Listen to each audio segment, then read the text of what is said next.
Good afternoon, ladies and gentlemen, boys and girls, and all the ships at sea.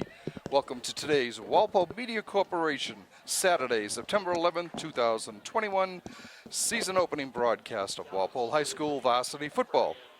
My name is Rick Brown, your voice of Walpole High Sports, and I'll be calling all the action from Bowditch Field on the Framingham High campus as your Walpole High Timberwolves take on the Flyers of Framingham High in a Bay State Conference interdivision game. Joining me for our 7th season together and handling all the color commentary is my friend and compatriot, Mike Hardiman.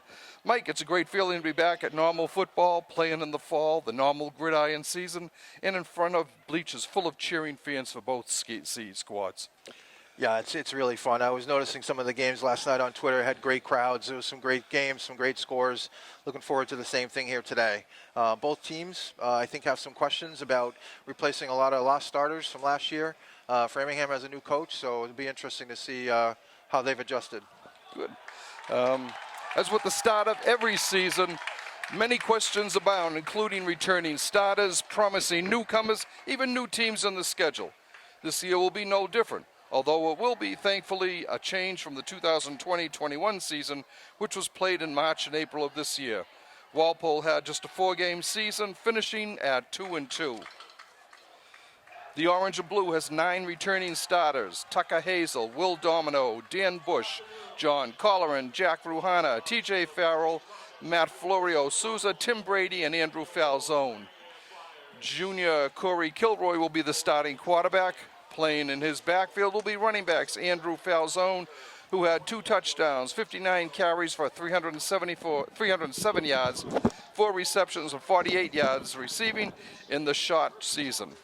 Hazel, Domino, and Sean Moriarty will also be the running backs. And right now we're having a commemorative period for the 20th anniversary of 9/11.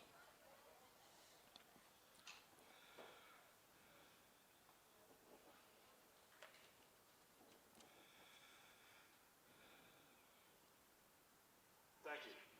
If we could all please remain standing and remove our caps for the singing of our national anthem, Framingham High senior Ayla Hernandez.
Very nice rendition of the national anthem.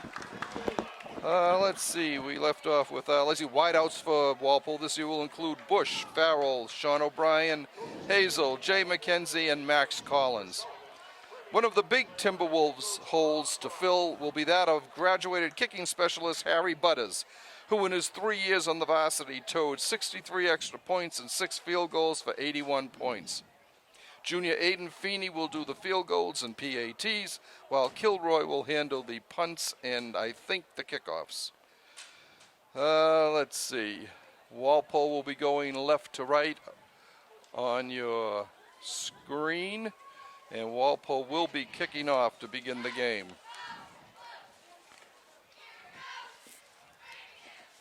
Looks like it's number 30, Rick, Aiden Feeney. Same number as Harry Butters, so don't get confused there. Right. I'm going to be probably confused for a little bit.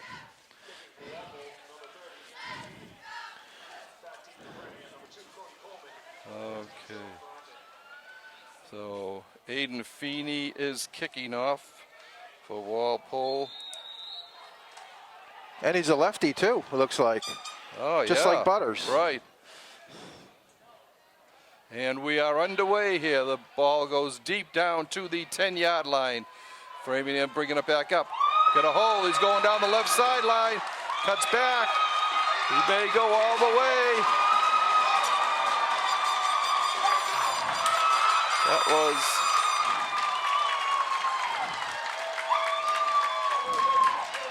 Tough way to start the season there. Who was that? Did you get a number? I believe it was number 13, Ferrante. Ferrante, okay. Joseph Ferrante, captain for Framingham. Oh, not the way we want to begin.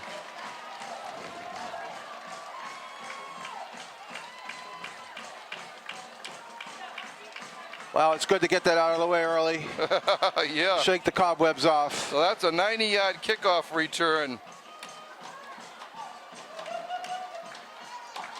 Ferrante is one of the captains for Framingham. The new head coach for Framingham's name's Ferrante, so could be a son, could be a nephew. Right. And Framingham going for the 2-point conversion here. Cool. That's a penalty. Yep. Looks like Framingham had some motion there. Right. The quarterback, number 2 for Framingham, Cody Coleman, he's one to watch today. Okay. I know the Herald publishes a preseason list of players to watch, and number 2 Coleman and number 1 Zach Semekula were 2 players that were called out for Framingham. Right. In particular. For Walpole, it was Tucker Hazel and Farrell. Yep. TJ Farrell, yeah. All right, so now they'll still be going for they're a mustn't having 2-point a kicker. conversion. I don't know. I mean, now from the 8-yard line.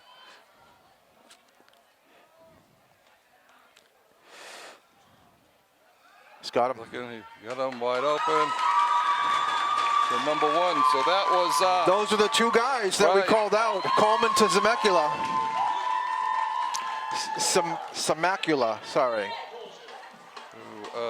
Zach Semekula.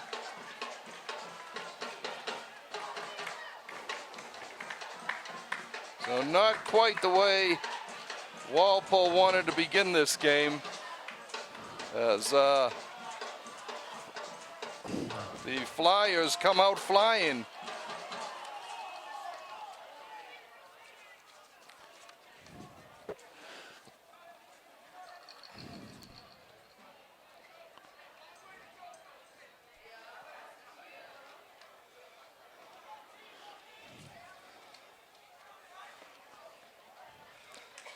All right, back deep for Walpole. It looks like Dan Bush. No. Yeah, Dan Bush. He's up. Back deep is Andrew Falzone, and also up 15, Jay McKenzie. Jay McKenzie, okay. And here's the kickoff. It's a short one. Goes off Bush's hands and out of bounds at the 20, and that's where Walpole will take over. That used to be a First and Harry 10. Butters special. Yeah. We've mentioned Harry Butters 3 times already in the first 20 seconds. He's not even on the team anymore. Right. I'll try to line up the O-line as we go through the first couple drives here, but we expect to see a lot of Falzone and Hazel, I suppose. Of course, you know, we'll have to see how Kilroy, first year as a starter here at Varsity, brings it as well. Right. Okay, Walpole comes up to the line. Falzone in the backfield, I think. Uh-oh. Bad snap. And Whoa. back to the 8-yard line, a loss there. Okay.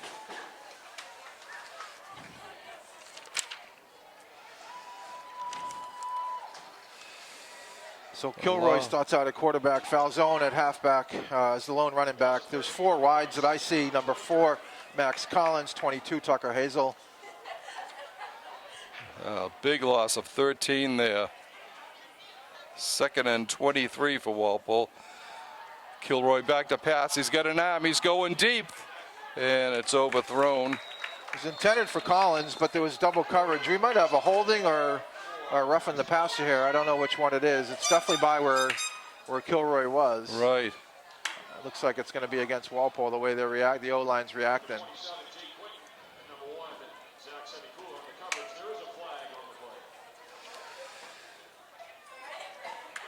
To continue to add to the starting lineup there, we got Farrell at tight end. We got number 88, sophomore Owen Corso. Big kid. I was down by the field earlier. Very big kid. Looks like Tim Brady at center, number 78. Dan Nee at left tackle, 67. Looks like Matt Florio Souza, 56.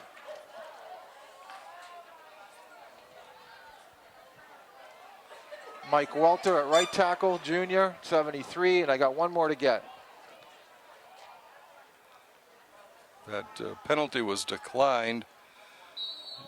Now it's foul zone. Yep. Foul zone gets up to about the 13.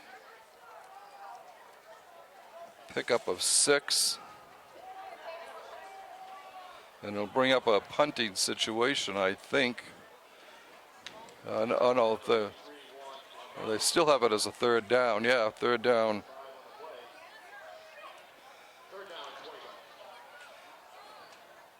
Not many plays in the playbook for this. This is Third and true, 25. right? Yeah. You got the big guy all by himself on the left, though, Farrell. He's Kilroy being back pass. He's double going to covered, run. And he gets back up to about the 9, and that's it. Pickup of 1. And it will be a punting situation.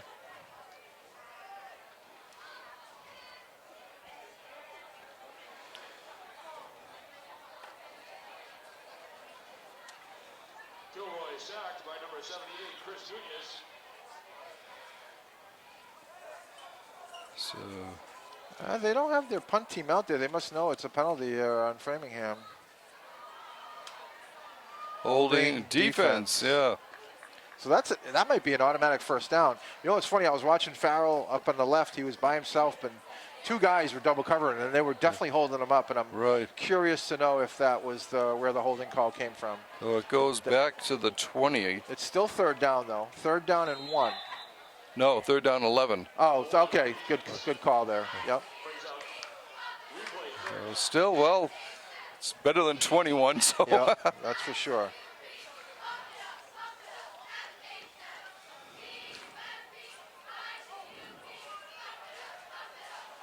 Farrell is in line now. Well, he's kind of set back there, right from the right side. We'll see. fake the foul zone. Kilroy's going to run with it. Oh, now he throws. He's got a wide open man. And he's going. He may go. And he's brought down. That's Max Collins. Kilroy's pass complete to number 4, Max Collins. Tackled by number 2, Cody Coleman. Ball is spotted on the 6-yard line. First down and 10. So that's down at the 6. 30 and 44, 64 yards on that play. First and goal for Walpole. So they've got a chance to get right back into this game. Foul zone with it, gets down to about the 3. Hazel. Oh, Hazel, I'm sorry. Wanted to get back to that last play. Kilroy did a great job stepping up in the pocket. Collins didn't quit on his route. And Kilroy, wow, crossed the body through it. A good 30, 40 yards in the air, and big gain. Got Walpole out of a really terrible situation there on 3rd and 11. So 2nd and goal from the 2. 3-yard line, 2nd down and goal.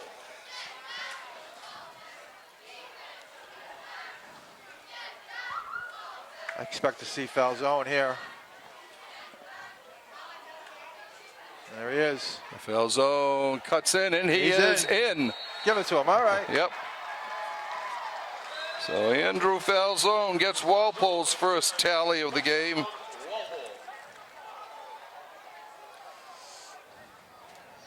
A 2-yard run for Andrew. And it makes the score 8-6.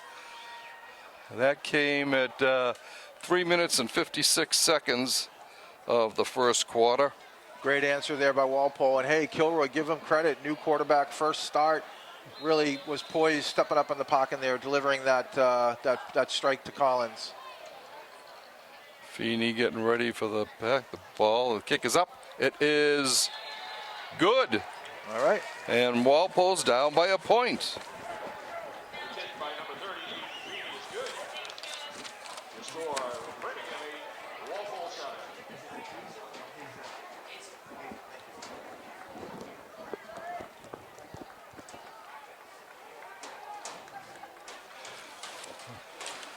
All right, we got quite a start here, We Rick. do, yeah. Quite Some impressive. two big plays are the story of the game right now. Yep. Kickoff return and the long pass to Collins. Max Collins, a junior, got a little playing time last, Yeah. I say fall. Fall, but right. fall the too. spring, yeah, fall too, yeah. Realty executives recovered for Mutual One Bank, Phil Alviani Realty, Tony McCoy Landscaping, John Molinas, and Nvidia Bank. Thank you to all our sponsors and their continued support. We'll be back. And Feeney will be kicking off here. Ball falls off the tee.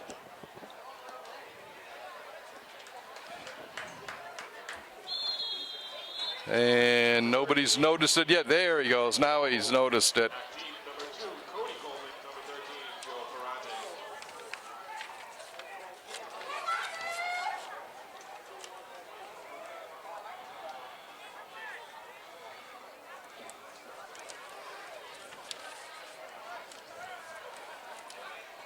And the kick is on its way.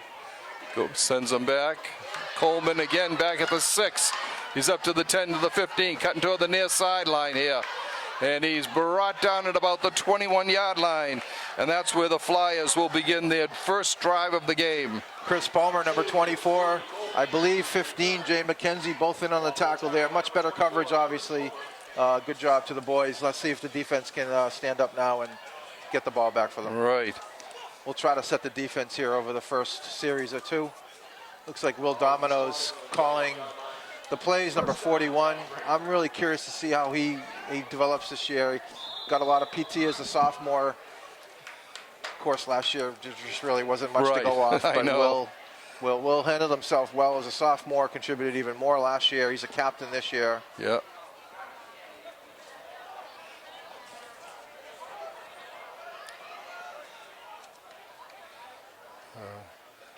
Hand off to 23 to 13. And he gets about a yard. Maybe 2. I think they're going to give him 2 up to the 23. Yeah, Domino stepped up, made the first contact, and Dan Bush finished it, though. Domino held him up. Dan Bush did a good job coming up and helping finish the play. I think I saw 21, Joe Savello out there, too. That's a name that we know from a couple of years. Definitely, yep. Second down and about 9.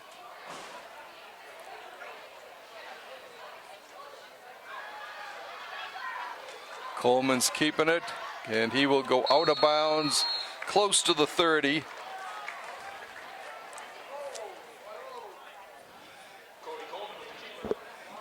He goes, he will be just short. It looks like Framingham's going to go no huddle.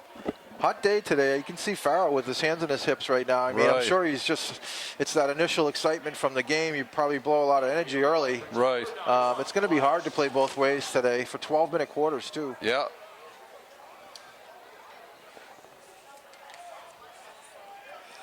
Third down and a yard for the Flyers. 3 receivers coming wide left here.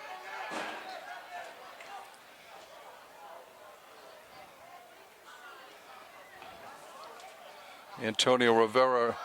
Big play. Big. They stopped. They lost on the play. There's Will Domino again, stepping up into the hole, causing a 4th down here. We'll see what Framingham Back does. to I mean, the it's only- 29. Yeah, it's they're 2 yards. 4th and 2. We'll see what they're going to do.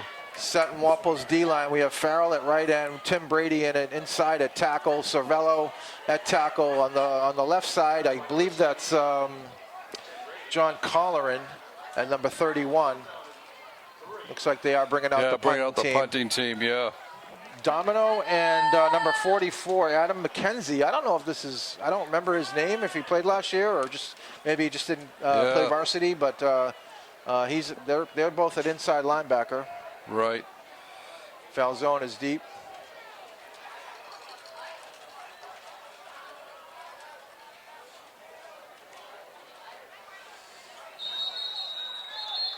That was on Framingham. Looks like Framingham, yeah, 5 yards back. Another thing to remember about last year, the Walpole's squad especially was very small. Yeah. And I think a lot of the teams had small squads because of when the games were played. If you were a baseball player or a lacrosse player, you may not wanted to have played football. So there are a lot more players on Walpole's roster this year than us. I would say 25 or 30 more kids than the spring season. When I picked up the roster sheets, the first thing I looked at, I said, wow, there's a lot of kids here. Counted them up, like you said, 70, 75 kids. Yeah. I thought that was terrific. I think they've been in the 50, 60 range the last couple of years. So. Right. I think Coach Sullivan and his team did a lot of recruiting. Ooh. Shot punt. Gets a Framingham bounce. Foul zone is going to pick it up on the 34. He's going down the sideline, knocked out of bounds at about the 46, 47, and a flag comes in.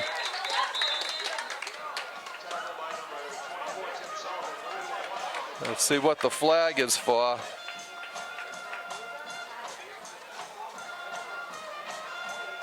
It's in the middle of the field, so it might be against Walpole, negating possibly what would have been good field position.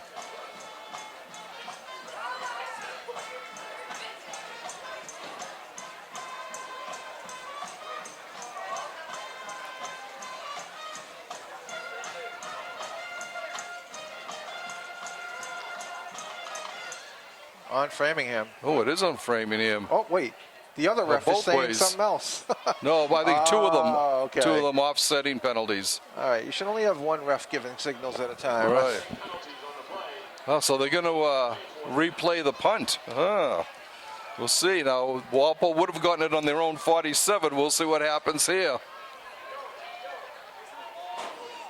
So brand new year this year as far as alignment goes. I mean, Walpole stays in Division III. They have a few new folks joining them, like Milton's coming up from Division IV. Norwood's coming up from Division IV. Yep. It's a statewide tournament this year. It's not a sectional. Right. It's going to be really interesting this year. We'll see how it works out. Yeah. You need 3 wins minimum to make the playoffs. Yep. And I think 16 teams per division. Yep.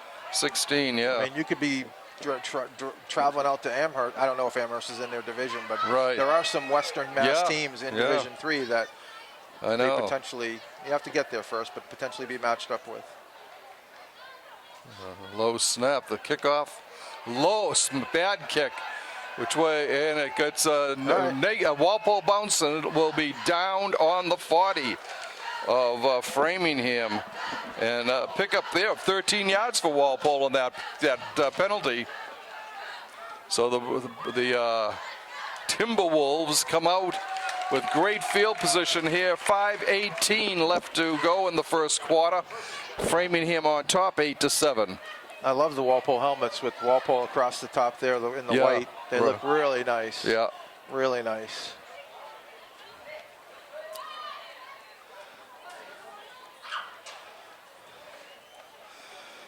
Oh, the Timberwolves will come up to the line. First down from the Framingham 40.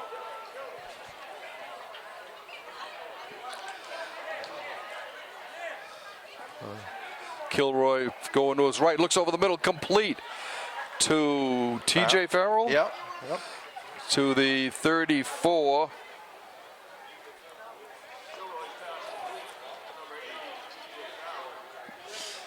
The only guy I didn't get on the last drive was the right guard, Jack Rana.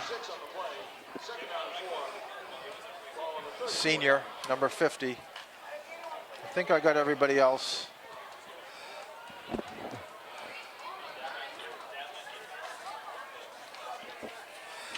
Second and 4 for Walpole. Hand off to Falzone. He's going around the left side trying to cut upfield. Doesn't get it. Fumble. Ball went on the ground. It was recovered by Walpole. I don't know if the ground caused the fumble or no. I think they're saying he did fumble because they're not. They're marking the ball back where the ball was recovered by, I believe, Dan Bush. So.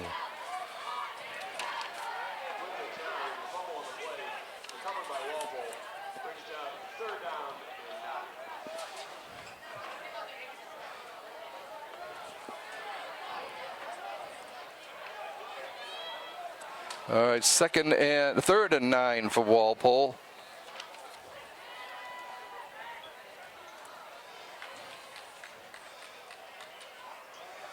Kilroy back to pass, going to his right, looking to run now, trying to get cut back upside. He gets to the 40, back to the original line of scrimmage. A loss of 1 on the play.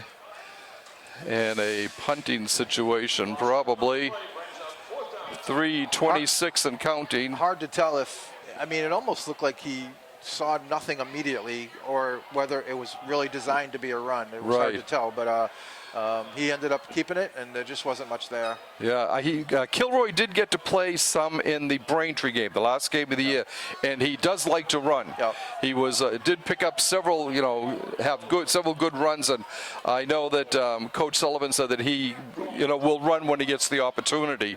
And he's the punter now. I see. Yeah. Bad.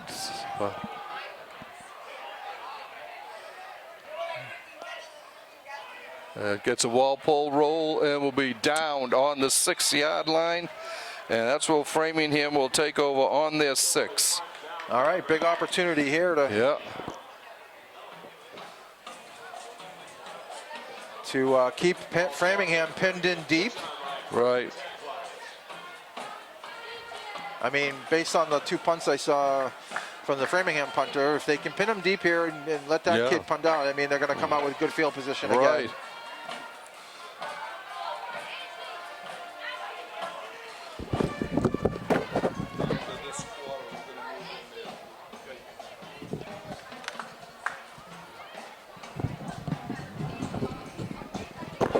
All right, first down for the Flyers from their own 6-yard line.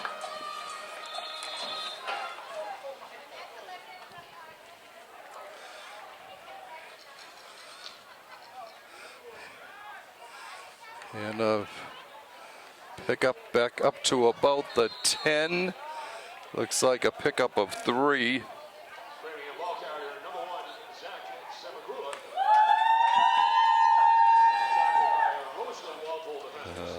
Semagula with the carry for the Flyers. Bring up a 2nd and 7.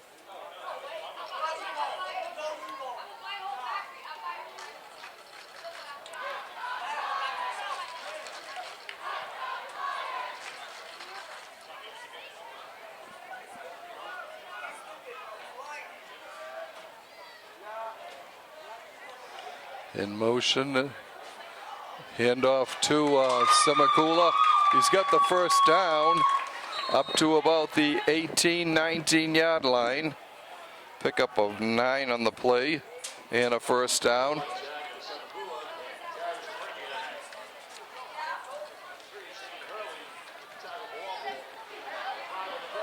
Looks like Nick Leo is checked in for the Timberwolves.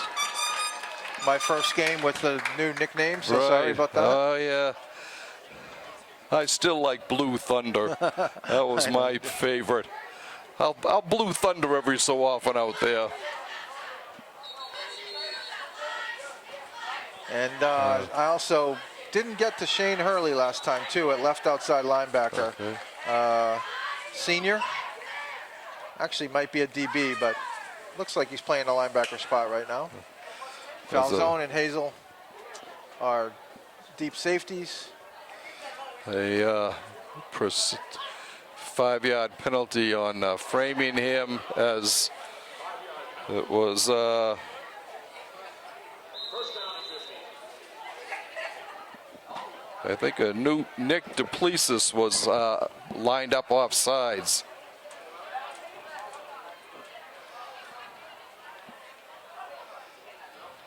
First and 15 for Framingham.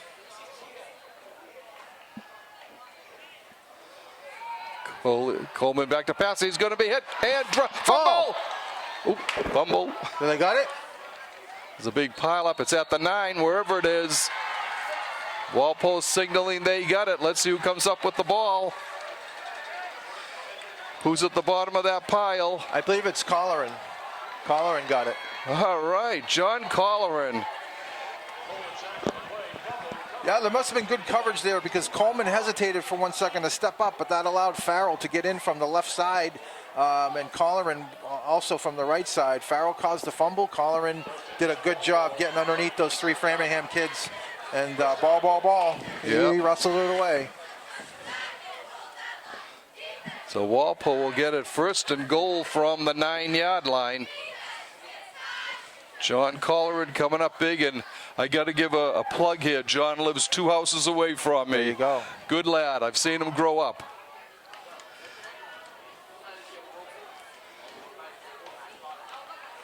All right, Timberwolves come up to the line.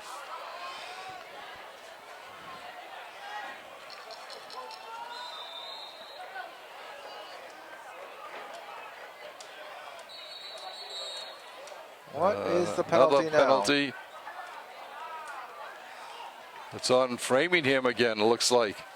Lining up in the neutral zone. Well, pre-snap. I mean, I don't think you call that pre-snap, so that's just weird. That I don't know what the penalty was, but Down to the 4-yard line now.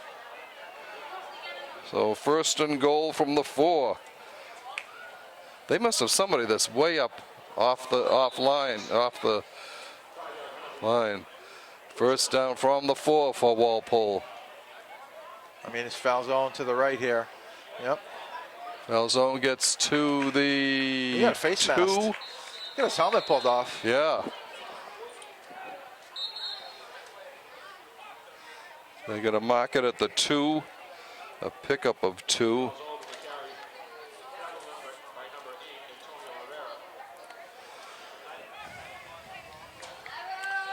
We have 46 and a half seconds left in the first quarter. Foul zone had to come off. I don't know. It's because if that's a rule where you lose your helmet and you have to come off, but looks like Tucker Hazel is taking his place there. He was playing in the slot before, so. Right.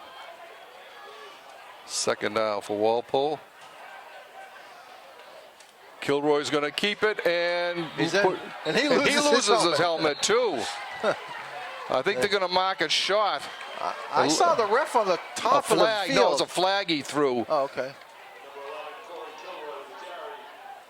That had to be a face mask. Losing your helmet again. Yeah.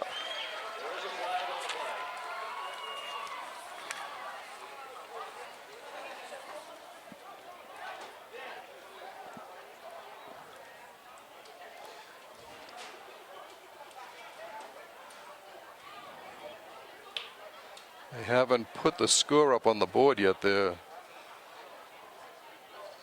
It looks like one official's pointing towards the Walpole side. I think they're marking it shot. And there is a penalty on Walpole, it looks like.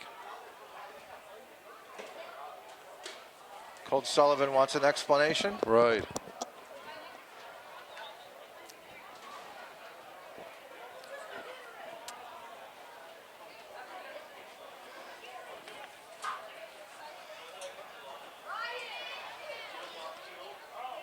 Come on, boys. First game. Trying to get their act together today. Yeah.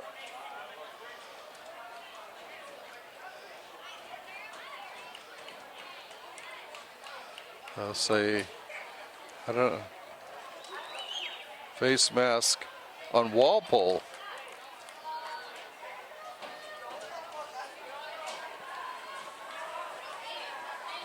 Personal foul, face mask on Walpole. Oh, it's okay. That So is weird. Kilroy, yeah, it is very weird. Had to have happened after the play.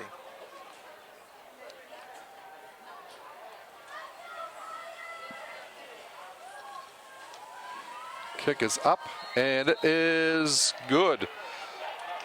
So Walpole comes back now with Feeney's extra point.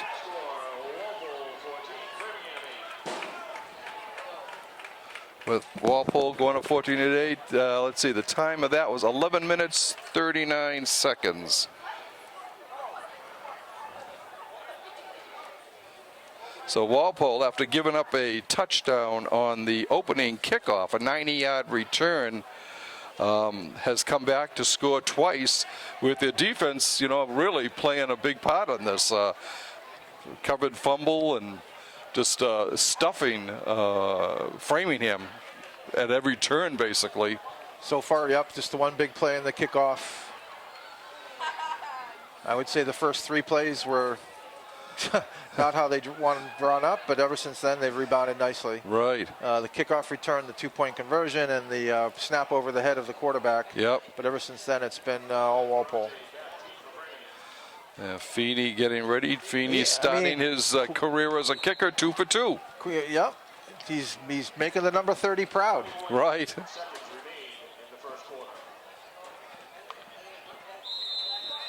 All right, Feeney getting ready. It's interesting that they have their quarterback returning kicks, number 2. He gets it at the goal line. Comes out to the 10, 15, tripped up, gets to the 20, and brought down at the 23, 22-yard line. Yeah, that was Will Domino that ended up finishing him. A couple kids before that slowed him up. Yeah.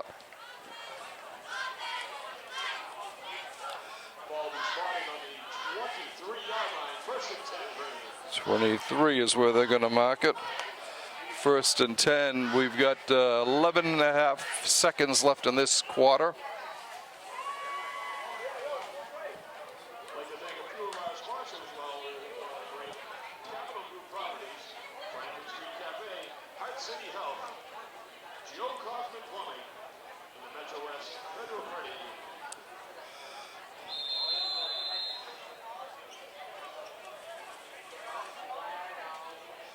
All right, 1st down for Framingham. Coleman back to it. Intercepted on the 16 by 31. John Colleran again. John comes through with an interception.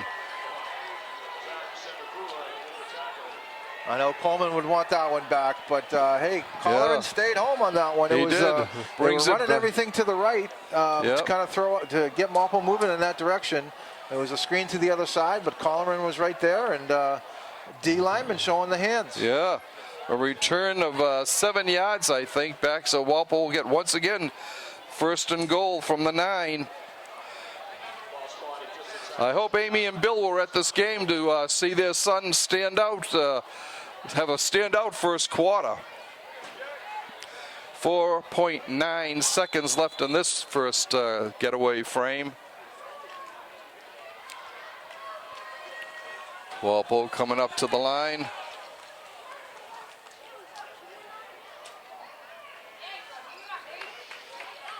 Foul zone back in. Kilroy looking, throwing over the middle. It's incomplete. Defenders everywhere. Yeah, and that will end the quarter. So at the end of the first quarter, Walpole has rebounded for a 14-8 advantage. Don't shut it off.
Oh, no, incomplete. He wasn't able to hold on to the ball.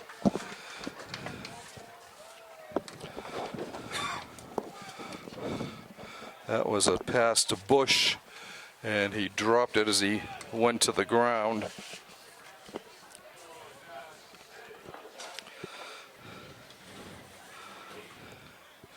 So it will be 3rd and goal for Walpole from the 9. Yeah, it looks like Bush had a shot at it for sure. Hit him in the hands.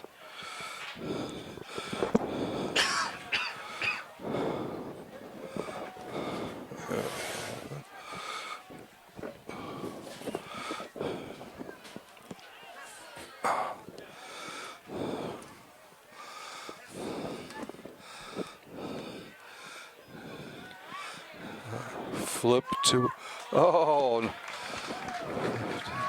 that was Jay McKenzie was pulled down from behind. Well, Walpole hasn't been able to do too much with this interception yet, but they got one more shot at it here. 4th and goal from the 10.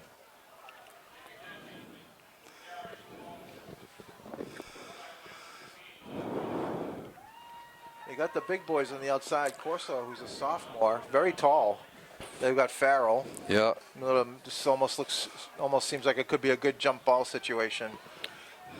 Farrell is by himself here on the left. They might be trying to get the isolation trips, down here. Trips over on the right. Yeah. Oh, that's Corso, sorry.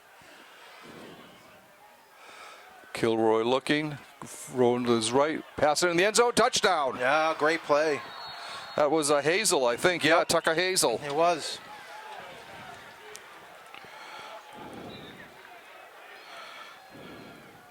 So Walpole, 3 straight scores here. Kilroy's first TD pass of the year. And Walpole has rolled off 20 straight points.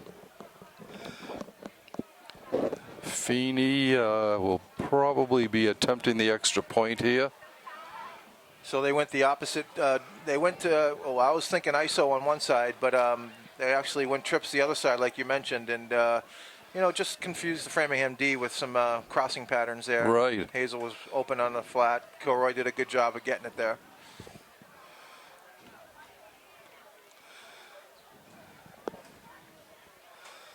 All right, so Kilroy is actually the holder for Hazel's kicking. I don't know if he does the water too, but he's punting, quarterback, holding. Yeah. Probably doesn't do the water. There's the snap. The ball is down. The kick is up, and it is good. All right. So Feeney, 3 for 3, and Walpole has jumped out to a 21-8 lead.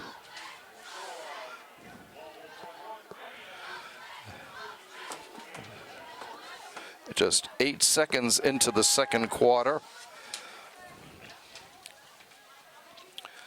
So Walpole has really made the most of their turnovers. Yeah, well, they did a good job not letting the kickoff return and bother them. Yeah, I mean, they rebounded fantastically from that. Yeah. It could have been the type of thing that, set you on your heels for several plays, but it didn't for Walpole. The first, like you said, the first snap over Kilroy's head. But then after that, they've come right back. All right, Feeney getting ready to kick off. The line drive. Scuffs over to the 12, goes over. And he is going to get nowhere. He's wrapped up right away. Flag comes in late. And that's our boy John Collar in there on the tackle on the kickoff. John getting off to a great start this season. I mean, those are generally holdings. Could be personal foul, but I don't know. I mean, it's on the 25.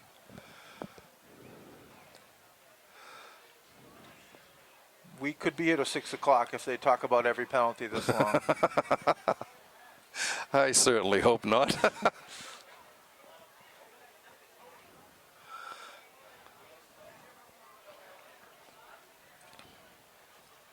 This is a beautiful stadium. I'm surprised they Really don't have nice. like, in the playoffs, when they get to like a semifinals of a section, I'm surprised they don't utilize this stadium Right. for playoffs. Yeah. I mean, they use Marciano Stadium in Brockton, and, Yeah. but this is a beautiful stadium. Right, it is very nice. Okay, con it off, boys. And it looks like it is going back against the Flyers. It'll put the ball all the way back to the 7-yard line. Okay, they'll say the 8. So once again, Framingham starting from the shadows of their goalposts.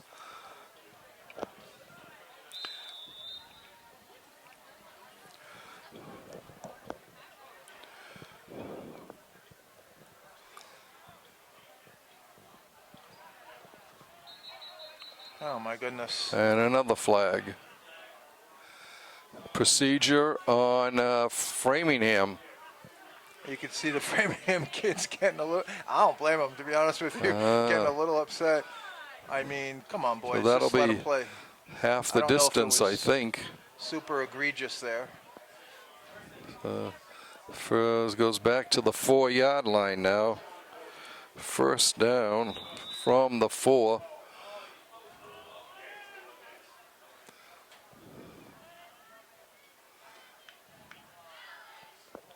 Pitch to the right, and he is smothered.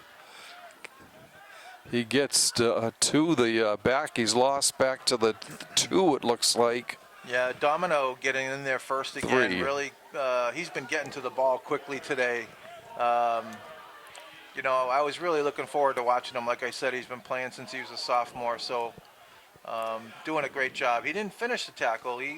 Cervello and Farrell looks like they finished the tackle on that one. Might have been Corso. I'm sorry. Corso's in there now.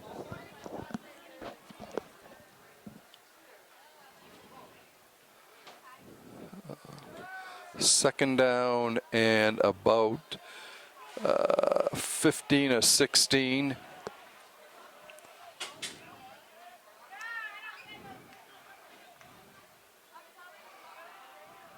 Coleman keeping it, and he's smothered. He gets up to maybe the 6, maybe the 7. Looks like the 6. Pickup of 3. Yeah, Shane Hurley playing. Again, I don't know if he's playing a D-back position or like a tight safety position, but he stepped up nicely and was the first guy, and then he got swarmed. Good credit to the defense for swarming to the ball.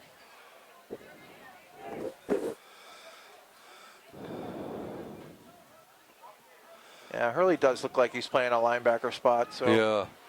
I know the roster has him as a DB, but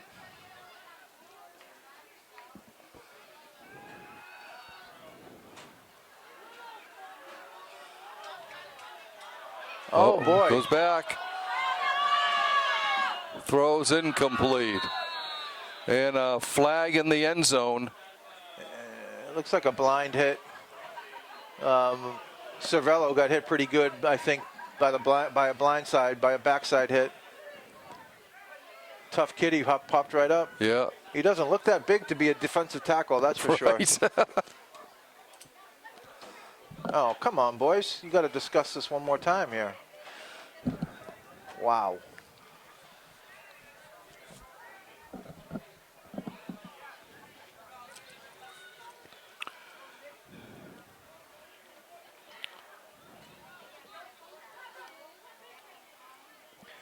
We're way up here, though. Sometimes when I get down close to where the kids are, they're a lot bigger than they look up here. Right. For sure. That's true.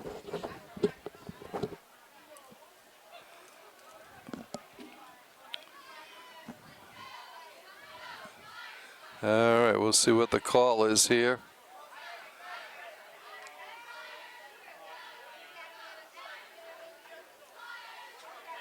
Safety for Walpole. Why? Oh, wow. I don't know that rule. I don't either. It was in the end zone, I guess. Maybe Yeah. that's why. Well, it's a new rule that I have never seen. 23-8 now for Walpole. Time, let's see, 3:09 the time. And Walpole will get the ball back with good position because it'll be kicked off here from, The 20. where were they going now? Yeah, I think, yeah, the 20. Oh, the ball's on the 30? No.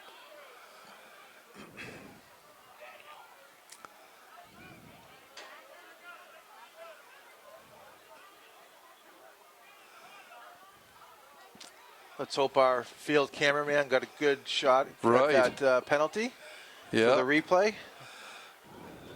So And those thousands and thousands of watchers can make their own call on that. Right. Two cameramen today, Walpole High alums, Brian Carroll and Harry Murphy, doing outstanding job coming back from their respective colleges. I think Harry is at Endicott College and Brian is at Roger Williams in Rhode Island. All right, kicking off for Framingham from their 20. All right, on the 34, foul zone gets it into Framingham territory to about the 48, and that's where the Timberwolves will take over. No flags. Wow, can you believe it?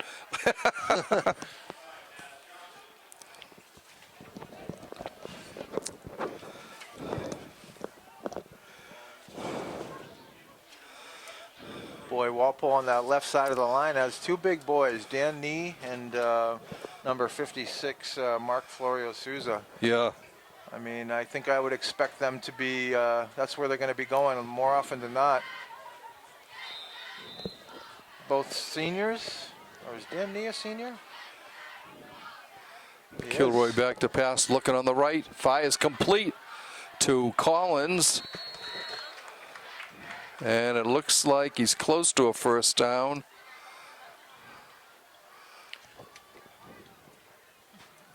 Kilroy, I thought, did a great job there, just getting the pass off very quickly, with authority. Really nice job.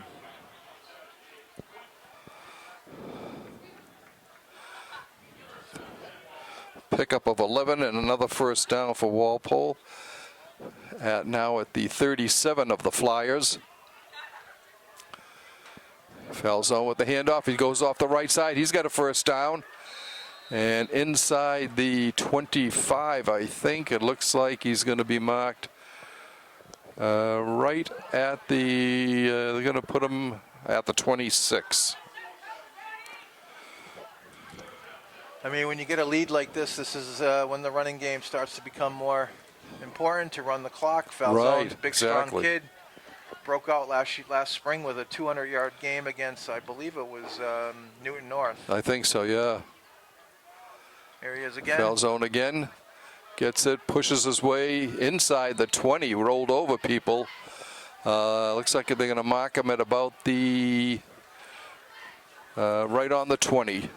Pickup of 6.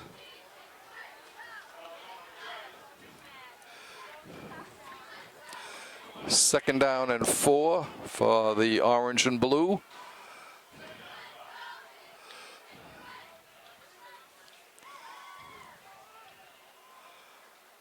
Foul zone, carry it off the right side around, down inside the 10, goes out of bounds. And they will mark him at the 6, I think. It looks like the 6.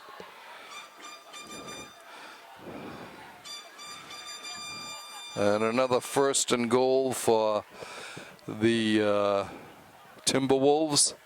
3 carries in a row for their workhorse. 12 yards, 6 yards, And 12 yards.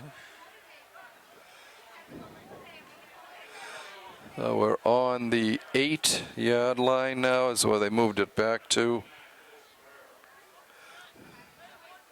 Falzone getting a break now with Tucker Hazel in the backfield. Hazel gets the ball, goes up the middle, down inside the 5 it looks. Yeah, looks like by the 5-yard line exactly. Yep. I expect Hazel will be, kind of a dual threat in the slot there, catching passes like he did on that touchdown, as well as backing up Falzone at Right. running back. Be curious to see where the depth comes after those two, though. Someone who probably hasn't played varsity will have to step up, I think. I think Sean Moriarty was one of the kids that Coach Sullivan mentioned. All right. There's foul zone again. Foul zone. He's, not much there that time. Yeah.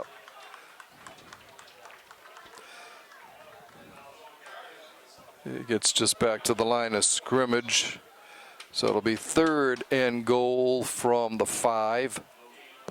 But this running game now has the clock rolling and shortens the game, obviously, for the Flyers.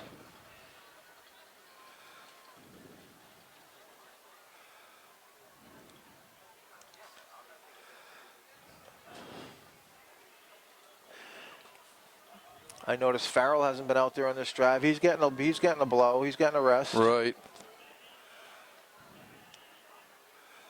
Kilroy, gets away, pushes up, and will drop back at about the 8 maybe. He started to pass, decided to swirl away from that, but ran right into the hands of a defenseman, and they're going to mark it. Well, they move it all the way up to the 6. So.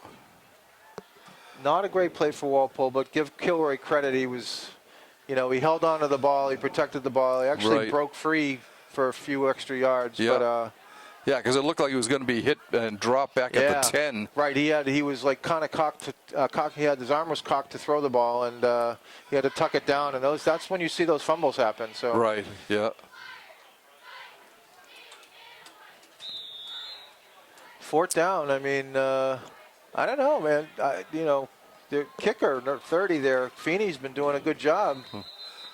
Maybe Walpole this is an takes a opportunity to let Feeney try a field goal. I don't know. See, if he misses, where do they get the ball?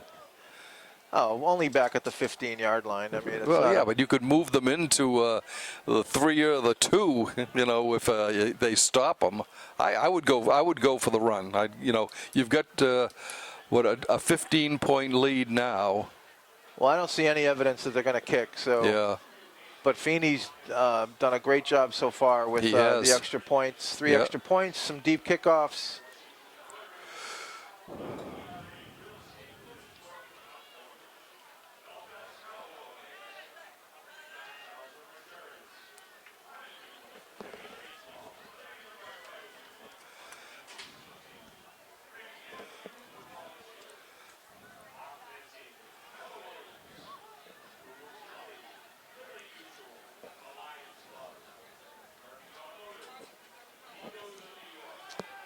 Yeah, Framingham, it's funny. I had a perception Framingham was turning the corner, after multiple losing seasons.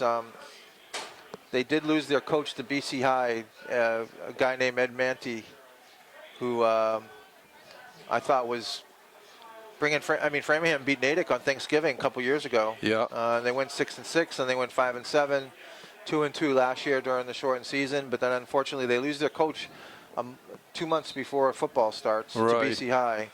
So that had to be a big loss for the program.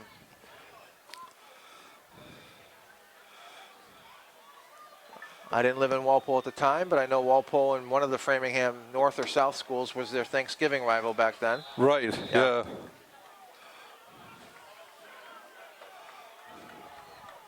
All right, Walpole going forward on 4th down from the 6. Freshman 7. quarterback. Throw over the end zone. Touchdown. Freshman, I was watching him and that pregame. was Noah McKenzie. I was like, who's this number 13? And I saw he was a freshman. And who did he hit on that? Looks like he hits Jay McKenzie. McKenzie to McKenzie. Yeah.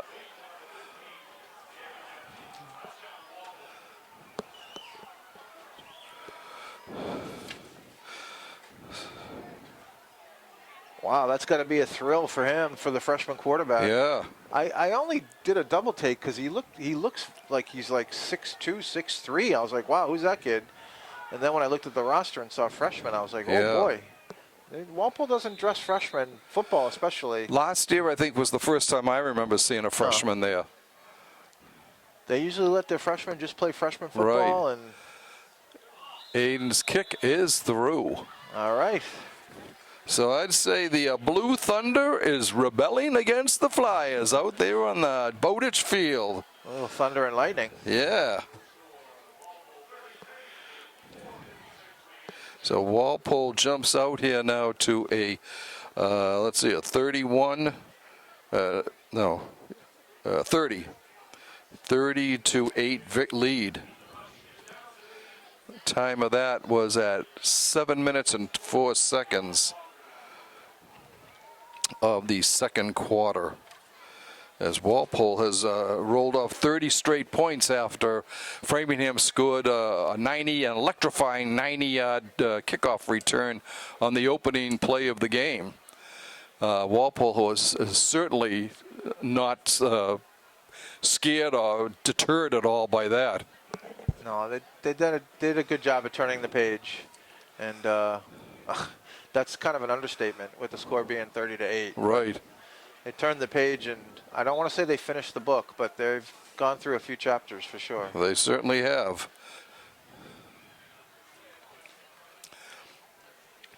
This is actually the first time Framingham and Walpole have played since 2017, when the then Rebels took home a 29-12 MIAA tournament win. All right, the ball was blown dead at about the 20. That was probably a 27. like a, I hate to call it this, but that was kind of like a loser bracket game. It probably. was, Okay, yeah. We had lost to North Attleboro the week before, and so that was the last time they played there. And the time before the last time we played here at Bowditch Field was in 2012, when Walpole won 27-21, and that was the second last time we've played Framingham. So we don't get to play them very often. The coaching staff may want to try to get them on the schedule a little bit more often. Yeah, I believe with the new alignment, they get to play one more regular season game before the playoff starts, and it was good to see it was all Bay State opponents. You know? Right. Yeah.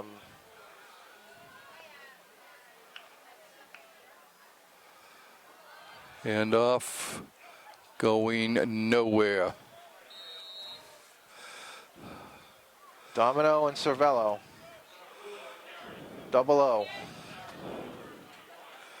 Pick up of a yard. Yeah. Again, I don't know how big he is because we're kind of far away, but impressive to be a D tackle. I mean, Framingham got some big boys up there. Right. He's involved. He's right in the middle of every play.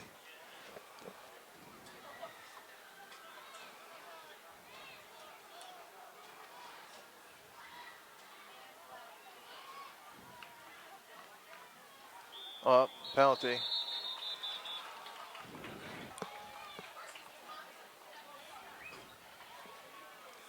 And that's going against Framingham. Procedure. Moves the ball back to the 23. It'll be second down and about 14. 4:05 and counting left in the half.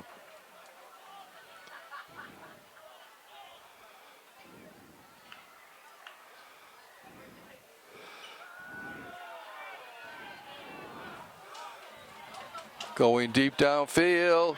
Oh, off the fingertips on the far sideline. Little fortunate. I think it was Bush who looked like he misread it or he thought it was a little shorter than I think it ended up being, and I think that was Ferrante out there. Coleman buying time. He was going to get nailed from behind, but he did a little spin around and bought some more time. He did. Threw a good pass. I mean, Framingham, has been Coleman, Ferrante, Semecula, and I don't know if anybody else has gotten involved. I know. I don't think so. No. 3rd and 14.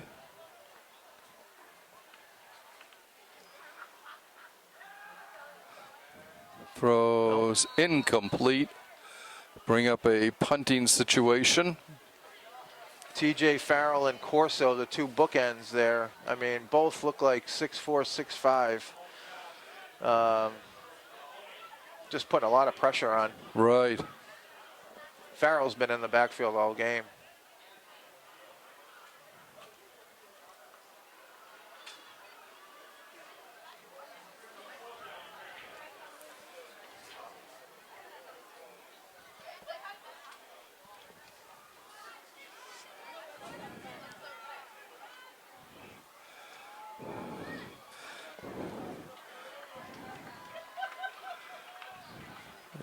Hunting gets off a boomer. Foul zone, chases it down, fumbles. And Framingham recovers at the 41 of Walpole.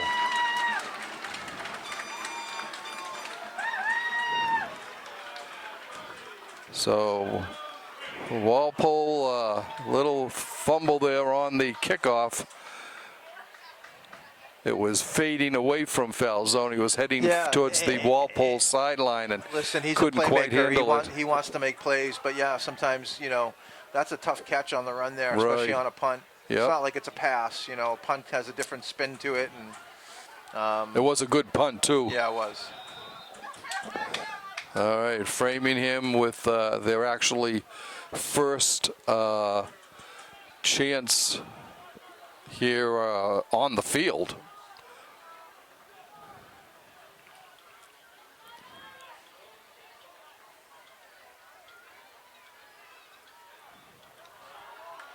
A pitch around the right side and brought down by foul zone. It's 27. Jay Quinton. Yeah, first time we just mentioned it. First right. time somebody else has been involved in the offense. Good play by Framingham. Foul zone makes the tackle from the other side of the field. Yeah. All right, a new set of downs for the blue, silver and blue.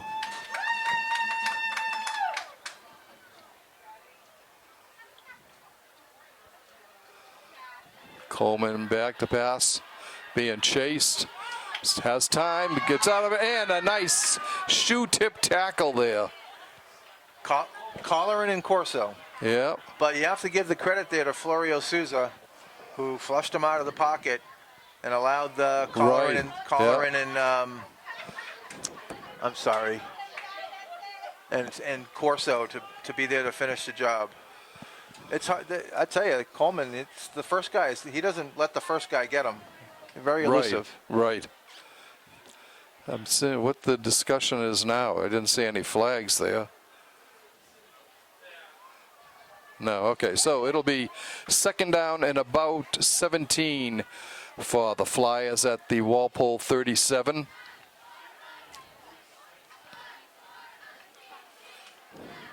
Oh, Corso again. Coleman running, looking for the sidelines. And he is brought down at the 9-yard line. A pickup of 28 on the play by Coleman. I mean, the description on Coleman was elusive and strong arm. He certainly has shown the elusive part. Corso had a jailbreak to the quarterback, but Coleman, like he's been doing all game, made the first guy miss, and it was open field from there. So credit to him.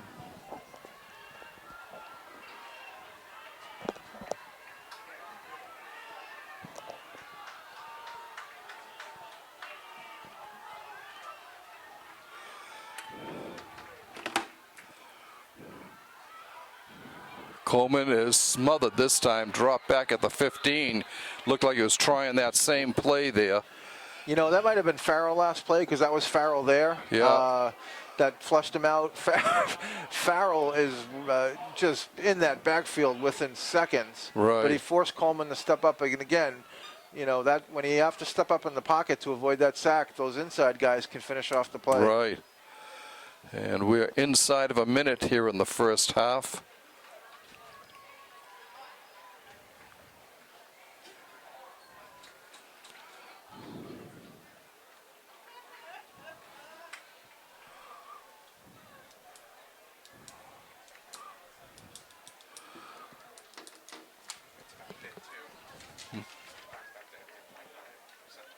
Yeah.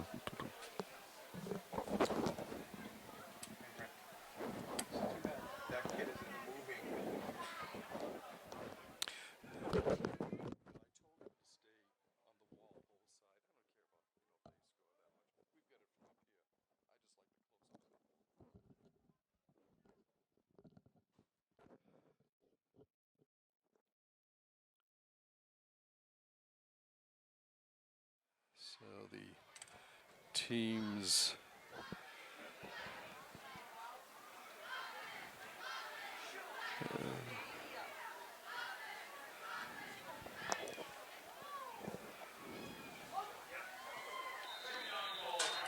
All right, third down for Framingham from the 15.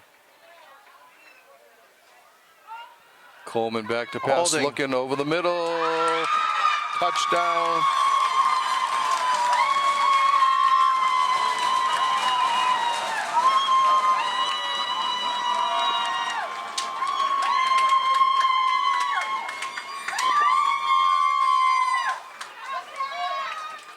$27 again for them. It was Semecula, I think, got caught the pass. Temecula. Yeah, that's right, yeah.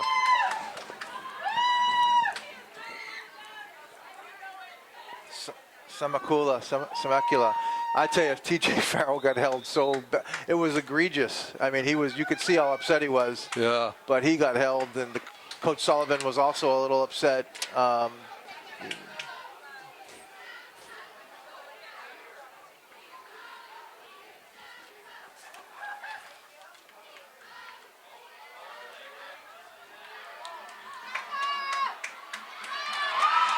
he rushes the conversion by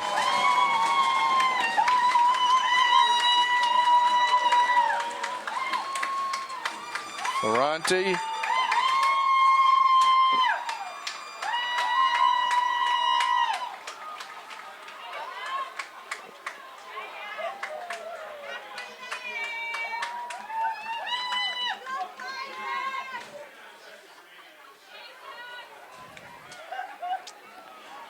Well, that turnover was costly there for sure.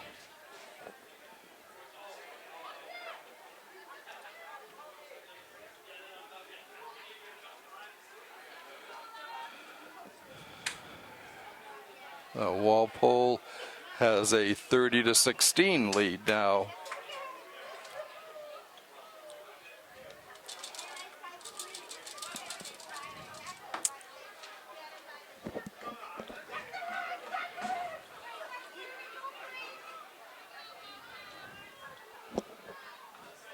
Oh, the cheerleaders are doing push-ups for the points. Uh, Lots of credit there.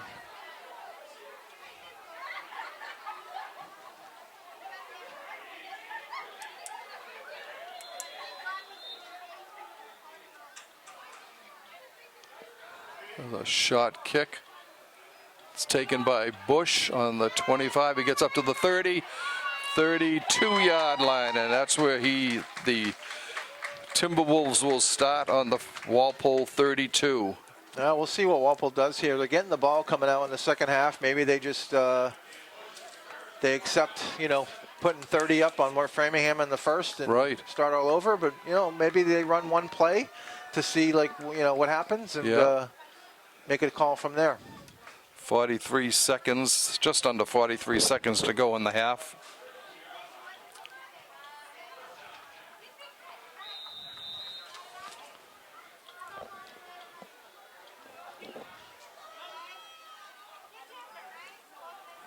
Kilroy looking, gonna run with it now. He gets up to about the 34, 35. Pickup of 3. Well, you want to be smart for sure here. So if he didn't see something, he made the right call there, tucking it and running it. I mean, you don't want to turn the ball over at this point. They're letting the clock run. I think that's exactly what they wanted to do, is just run one play, see what happened, and then go from there. And Framingham's not calling timeout either, so. Yeah. They're just going to run it to the half. All right, so it was after a very bad opening kickoff that was returned 90 yards by Joseph Ferranti. And then Zach Samolka pulled in a 2-point conversion from Cody Coleman to make it 8-0. Just 15 seconds into the game, the Timberwolves have come roaring back. They scored 30 straight points. Andrew Falzone scored from 2 yards out at the 3:56 mark. At 11:39 of the first quarter, Corey Kilroy ran it in from 2 yards out. At the end of the first quarter, Walpole was up 14-8 after 2 Aiden Feeney kicks.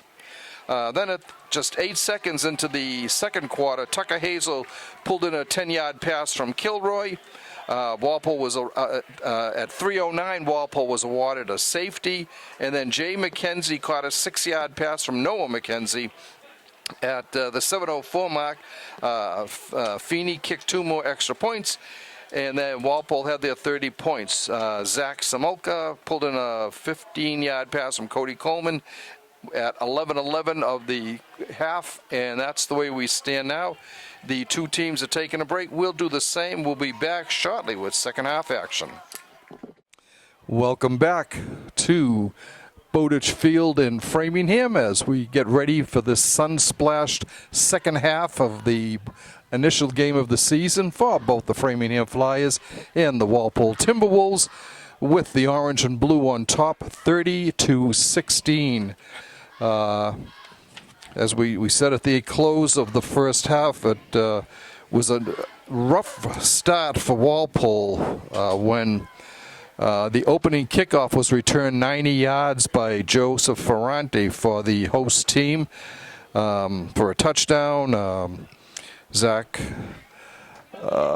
Samakula scored the conversion on a pass from Cody Coleman, and just 15 seconds into the game, Framingham had an 8-0 lead. But Walpole came back to score the next 30 points, 4 touchdowns and a safety, to really control that whole first half. The defense played outstanding, and the offense made the most of their chances when they had them. What do you think, Mike? Yeah, I mean, like I said, they came back strong from their short bad start. They did. I remember there was a penalty there on the first drive that gave them another life, but Kilroy again made a great play stepping up in the pocket on that pass to Collins, and that kind of that was like opened the floodgates for the rest of the half, except for the last turnover, unfortunately, on the punt. Right. From that pass from Kilroy to Collins that started kind of the ball rolling downhill to that turnover on the punt return. I mean, Walpole absolutely dominated. Right, both teams out. And then we'll have to find out from the coaches. I mean, the freshman quarterback coming in on 4th and 8, right, to make that pass. I mean, maybe that's just something that they see in practice that he throws really well. Yeah. That was McKenzie to McKenzie. Yeah. Jay McKenzie from Noah McKenzie. All right, we're getting underway here at Bowditch Field. Falzone takes it on the 24, up the middle, and he's brought down at about the 31. And the Timberwolves will start at that point. They're going to mark it on the 32. Looks like the same offensive line there. 78, Tim Brady. Left tackle, Dan Nee. Left guard, Florio Souza, number 56. Right tackle, number 73, Mike Welter. He must have some older brothers that have played. Yeah, I remember a Welter for a couple of years ago. Same with right guard, Jack Ruana. Yeah. All right, the snap to Kilroy. Hands off to Falzone. He goes right into the middle of the line and gets about to the line of scrimmage. It'll be a 2nd and 10.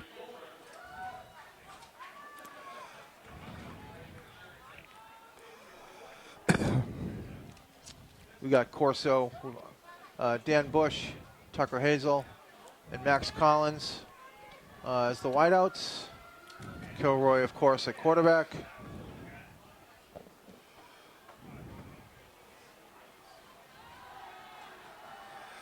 Kilroy going deep. Oh. And he's got him. I think Wow. Collins. Yeah, Collins again. Collins pulls it in on the 37. I got 32 yards on that one.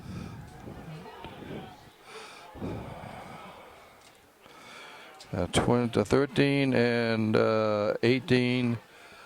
What'd you get? 31? 32? I got 18 plus 14, 32. 32.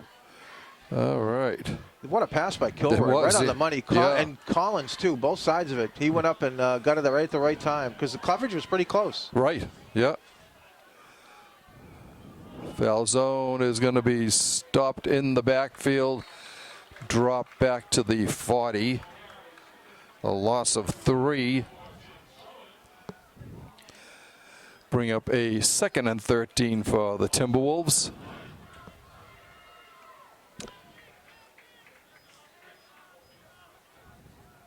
So far, the pass has been the weapon for Walpole. Running game, okay. I mean, I think they'd like to see a little bit more out of it. Right.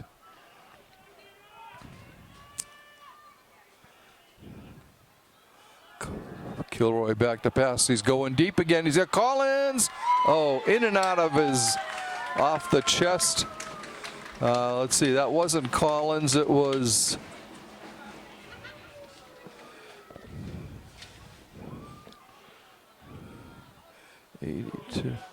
Charlie Lyons? No. Owen Corso. Owen Corso, yeah. Yeah, the sophomore. Looks like a big kid. He does. 6'4", 6'5".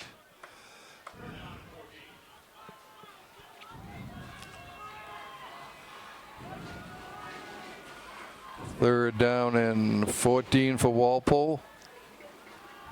Kilroy running to his left. He's got some He's room. going to run it, yeah. Cutting upfield, and he's down inside the, knocked out of bounds at about the 12-yard line. But he stepped out at the 19, Rick. Did okay, at the 19. So pickup of 21. And a first down for the orange and blue. Yeah, he was getting some pressure, so he made I tell you, he's made some quick decisions today. Very impressive. Like, Right. you know, decisions on, you know, tucking the ball and running it, not throwing into maybe a coverage. So he's done a good job. Very decisive.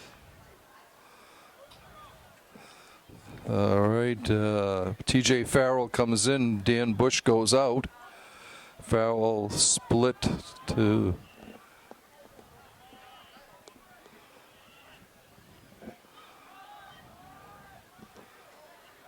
that's foul zone. Gets to the 7 to 18. Pickup of about a yard.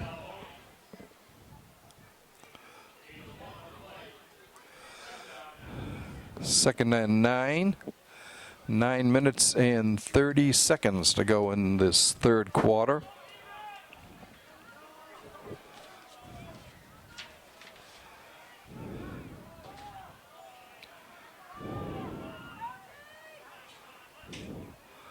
Kilroy back to bat. Throws. That's Collins again. Collins down to the 10. It looked like a 9-yard gain. Yeah, pickup. Yeah, I've got 8. And it'll bring up a third and about 2. Those two look like they have some chemistry. Yeah. I got Collins 4 catches for 114 yards. I mean, that is, you know, out of the 133 or 34 they have for Kilroy, all unofficial, of course. Right, but, yeah.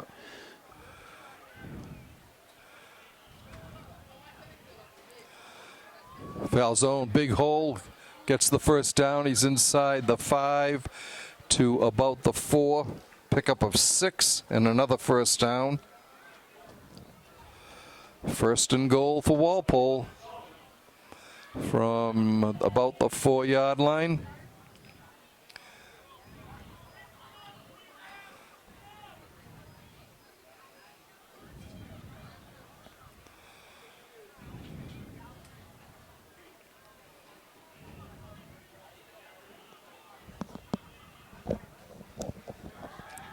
Kilroy looking, throwing, incomplete.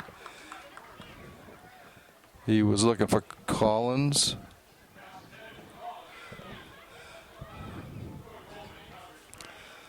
Second down and goal. I tell you, it was incomplete, but he put it in a good spot. Like there was nobody but Collins Right. that could have gotten that, and there was tight coverage. Yeah. I don't know if he meant to do it, but It looked good. it looked good. It looked good for an incompletion.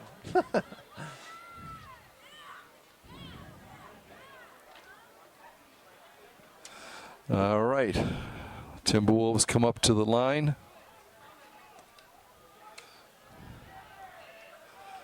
That's I think that's timeout call by Walpole. 7:52 left in the third quarter. Walpole driving once again. They've got a second and goal from the 4-yard line, and they are holding a 30-16 lead.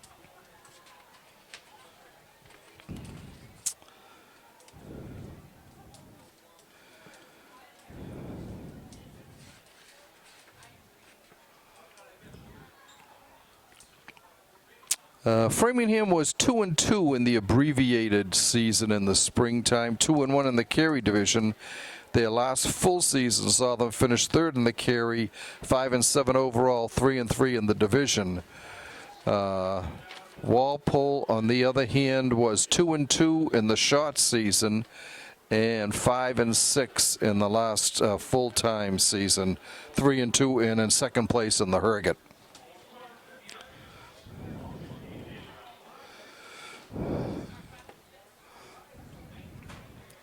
I'm assuming the fall season for other sports is well underway. Well, actually, we just started this Field week. hockey? Field hockey had a 5-0 victory yesterday over Natick. The soccer hasn't begun yet. Well, if they did, there was no score that I could find. I know field hockey's playing again Monday, but then I think soccer is. I think but the soccer teams are both on the road this week. Cross country. The girls cross country team had a tough outing. They lost 2 to Brookline and Wellesley on Thursday. Friday. A little bit different formation for again the Timberwolves. Sorry, it's going to take me a game or two. Oh yeah. Hazel, was that Hazel? Or Yeah, it is Hazel. So Hazel yeah, gets to they came out with 2 tight ends that time. I formation, Domino at fullback, which he's done a couple times over the last couple of years.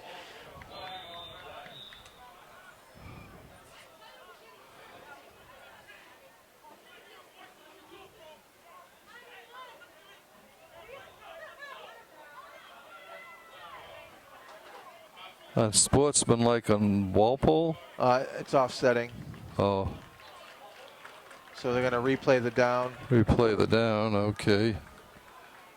Well, maybe not. That ref did. Even heard the PA announcer next to me say offsetting, but Walpole seems to be moving back, and I see the ref ready to count off some yards. So Yeah, he is. Yeah, well, it's been just one way. 2 on Walpole, 1 on Framingham.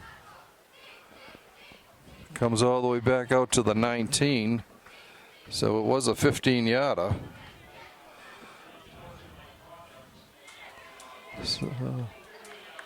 And loss of down. The scoreboard's got third. No, they didn't lose the down. Okay. So it's third and goal from the 19 for Walpole.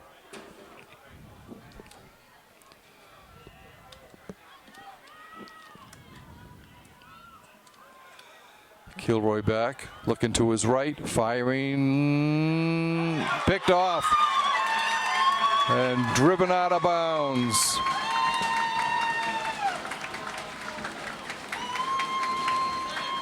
Samalkula again. Yeah.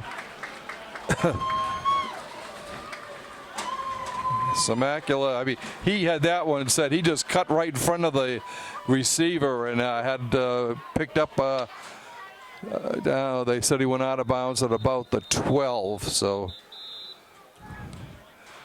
And we have a flyer down on the field. But yeah, he was waiting for that pass to come in.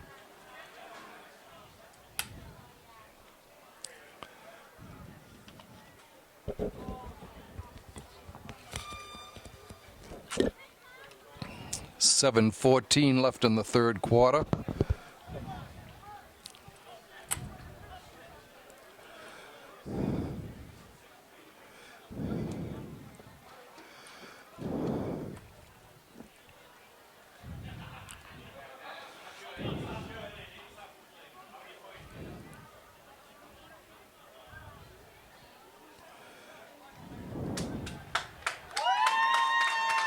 Okay, and it's Samacula who's, I think, coming off. Yeah, it was Samacula who was shaken up on that play. But he's coming off under his own power. He has to come out for one play. And Framingham will have the ball, 1st and 10 from their own 13.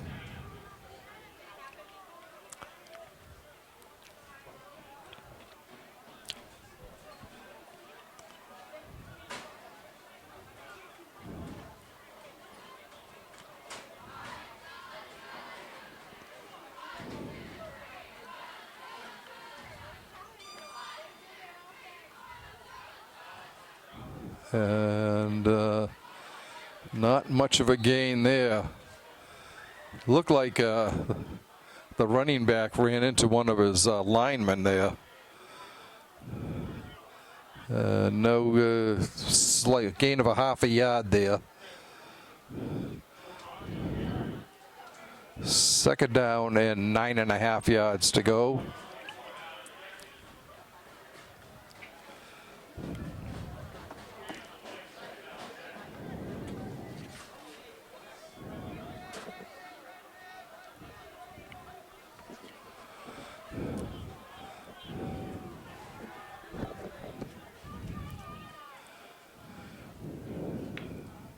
Coleman takes the snap, fades, fires over the middle, complete to number 8. Antonio Rivera on that grab. It gives the Flyers a 1st down on their own 30.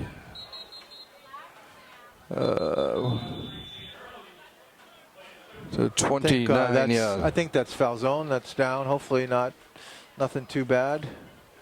I think he made the tackle on that one. Cramping could be. This is a key part of the game here. I mean, we were rolling 30-6, right. and unfortunately we had the punt return dropped. Yeah. Framingham took advantage and scored, and now we do have a beautiful drive to open the third quarter, but it ends in another turnover, and Framingham's got a little momentum, little pep in their step.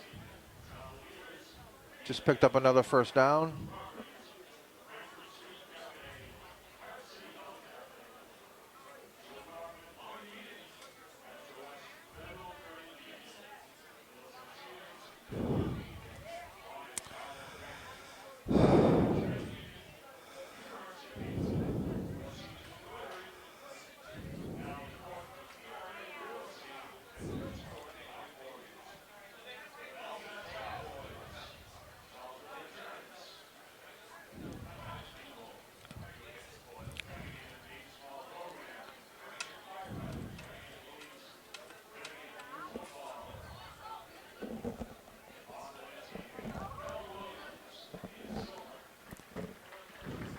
Yeah, well, he's limping pretty bad, Falzone. That's not a good sign. That's not, no. Not even putting weight on it. Right.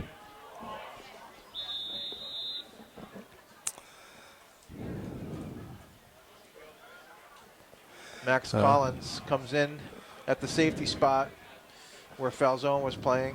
Max has had a great game offensively. Yeah. All right.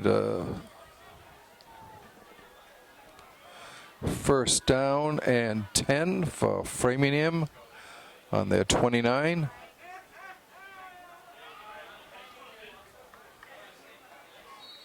And he gets up to the 35.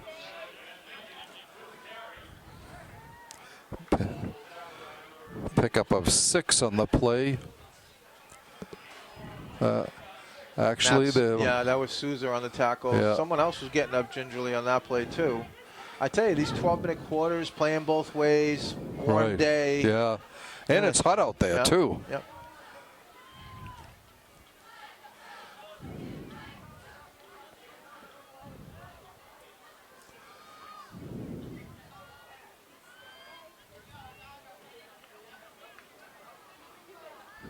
Coleman back, looking, dumps it off.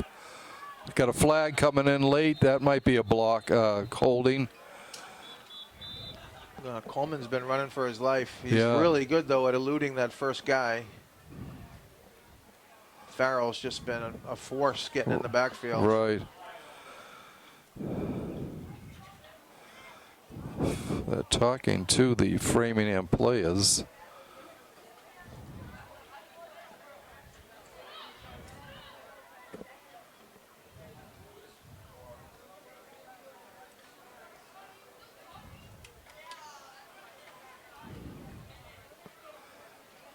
Okay.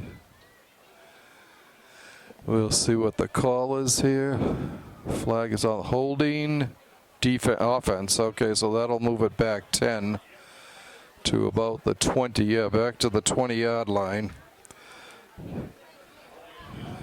Second down and 20.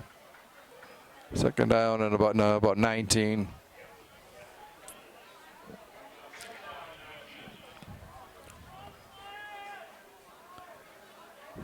4:52 left in this third quarter.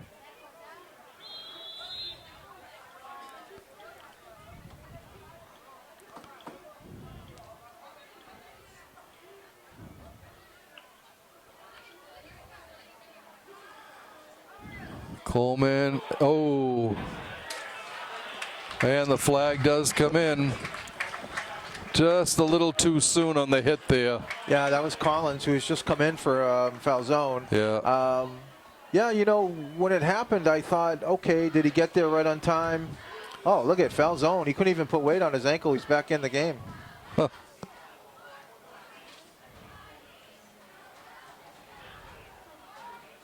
That's great to see. Yeah. But yeah, the Collins play, I mean, you know, obviously the ref thought he got there a little early. I don't see Coach Sullivan being too demonstrative about it. So, but as I was watching it live, I couldn't tell. But yeah, pass interference, another first down for the Flyers. So they get it on their 35. Oh, it's not a first down. Sorry, just a. Yeah, second down and about 5.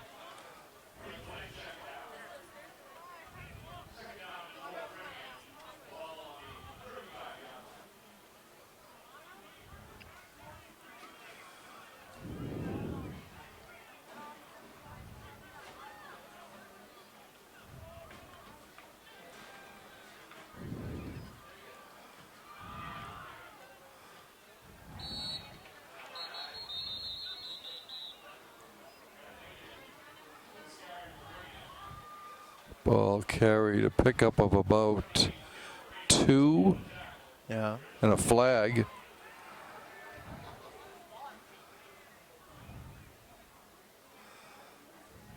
The interior D-line's done a good job today. Right.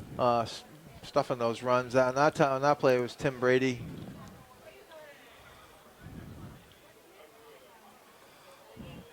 Holding defense, offense again. Remains second down. And back at the 25-yard line.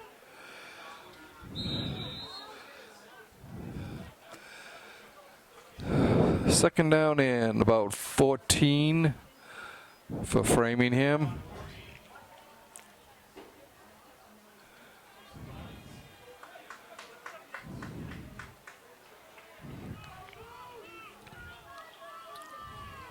Yeah, Falzone doesn't look like he's having any trouble moving out there now.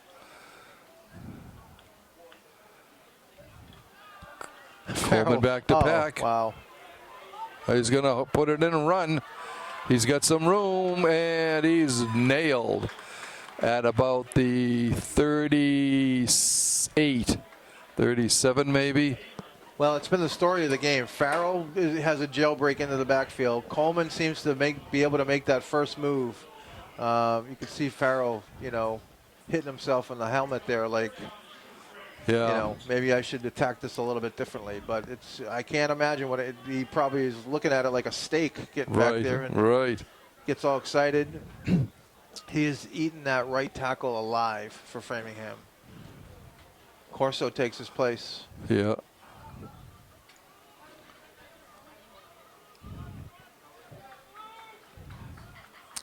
Third and 3.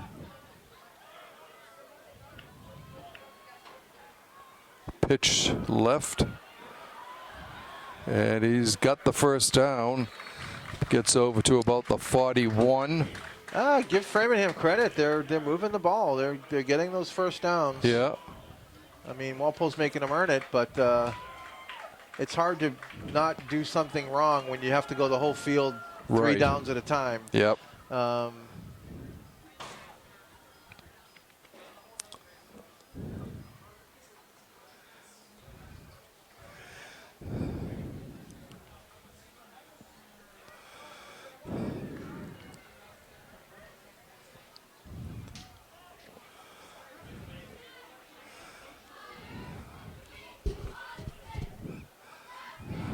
Coleman being chased.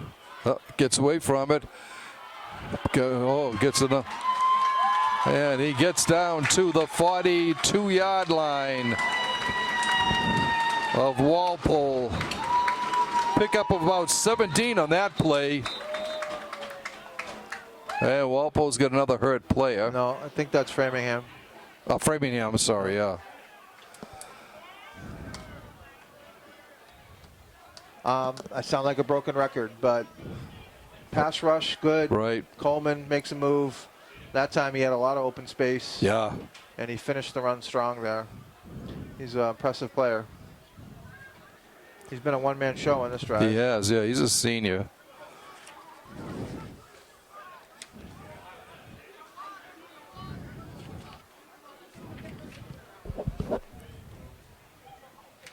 And we'll have another stoppage of play with one. Well, the clock's running. Why is the clock running?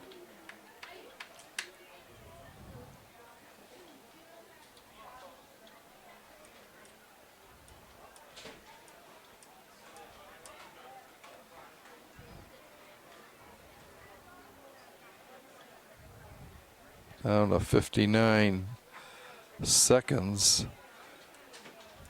In the final 2 minutes, do they run off time if there's a penalty, a foul, injury? No. The clock kept running. They cut down maybe 15 seconds.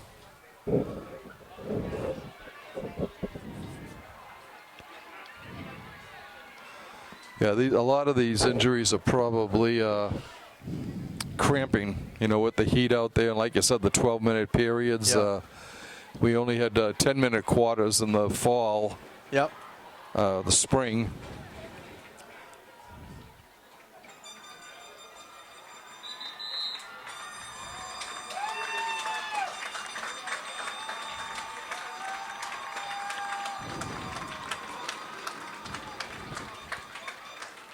See, he's telling him what to put on the clock right now. 1:20, okay. I knew that they had lost quite a bit of time on that.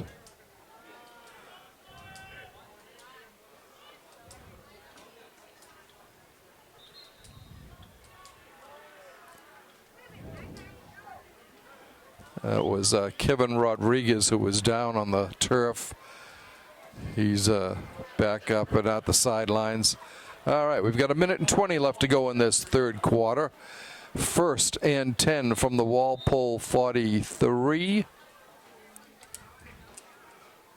for Framingham.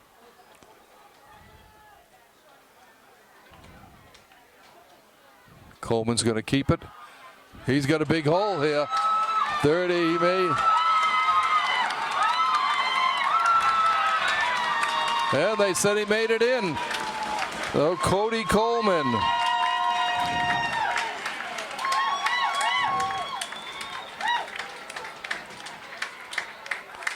So that is a 43-yard run for Coleman for the touchdown. That's who I would have. I would have the ball in his hands for sure. Very impressive. Tough to stop. Yeah.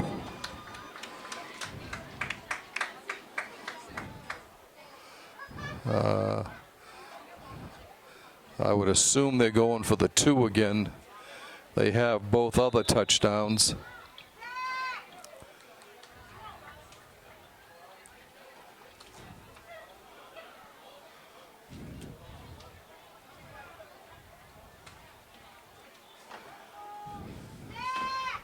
They're going to try to that 2-point conversion again.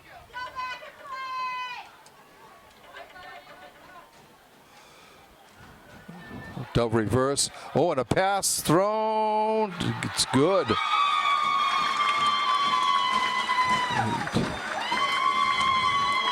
Antonio Rivera on the reception.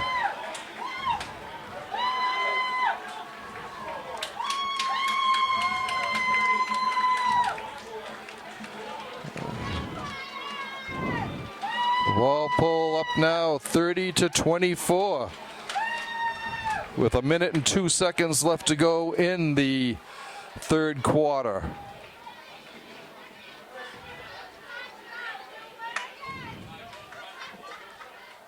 What a different game.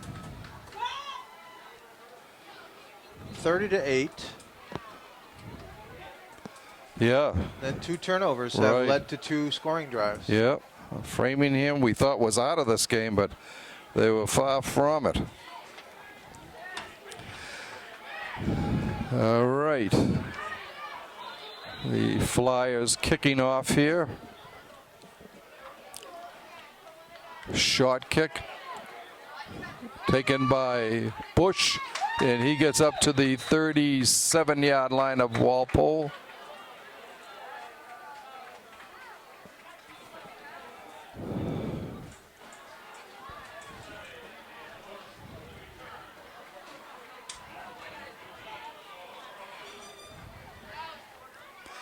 And actually they're moving it back to the 36. And Walpole will start there. All right, let's see if Walpole can establish the momentum back. I mean, they were rolling 30-8.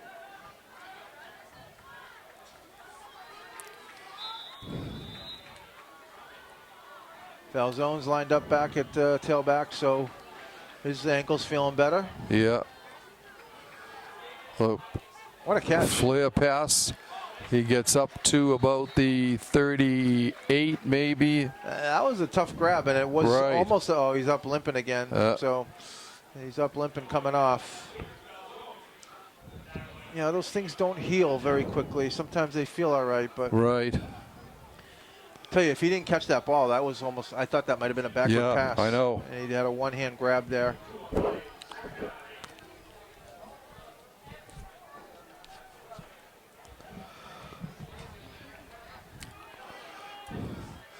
All right, second down and about 8 for Walpole.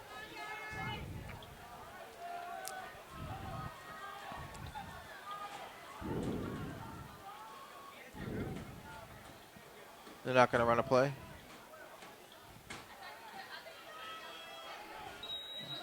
And the clock does run out. And that will end the third quarter. Delay a game. Oh, really? Ah! I'm wondering if there was kind of a miscalculation as to how much time was in the play clock versus how much time was in the quarter. So they'll probably run off one more time, one more play here in the third quarter. It'll now be 3rd and 13.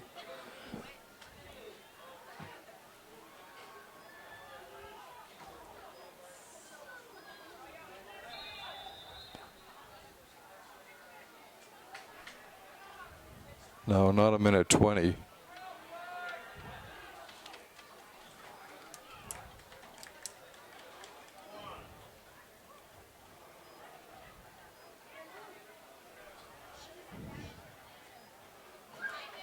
I think they want to put 2 seconds on the clock, not a minute 20.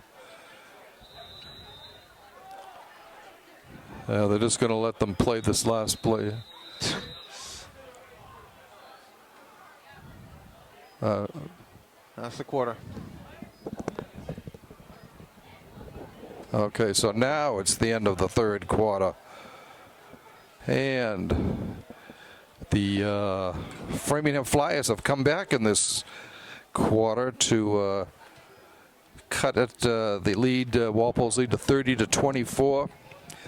Quarterback Cody Coleman running 43 yards for the score, and Antonio Rivera pulling in the 2-point conversion with at the 9:58 mark, cutting the Walpole lead to 6 points as we enter the final 12 minutes of play in this opening game.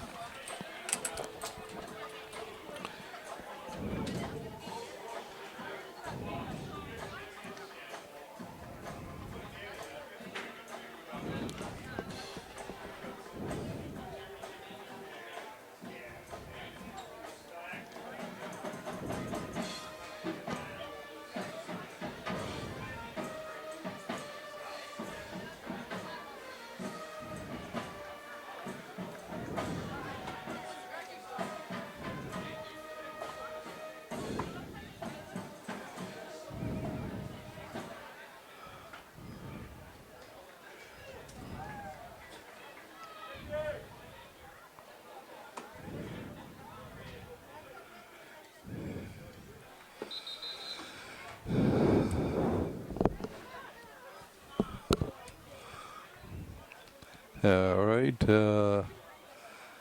Okay, Walpole coming back out from, they will be on their 33.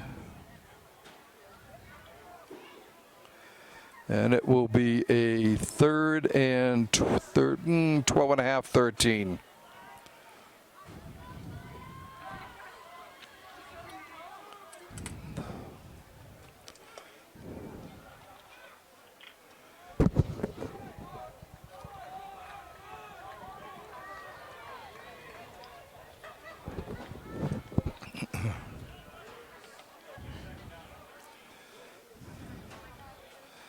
And now they're marking it as a 2nd down.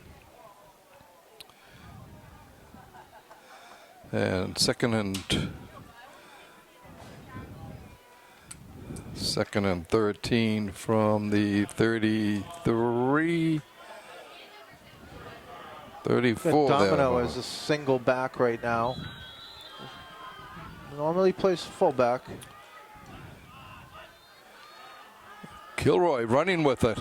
Goes towards the sidelines, cuts back in. Still going. He's up to the 45, to the 46. Very close to a 1st down. Good run by Kilroy there.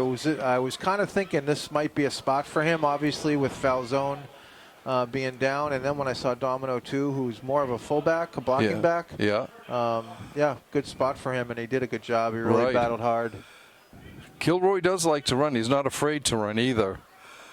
What, did you have 9 or 10 on that? I had 7. Okay.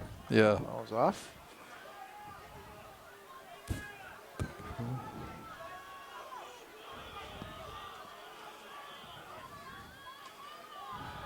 Oh. They stopped. That was Hazel. Falzone. Hazel. Yep, Hazel. Yeah. Lost 1. He gets to the 40, a loss of a yard. Walpole's going for it here. No. Punt. Yeah. 4th down and about 2.5, 3.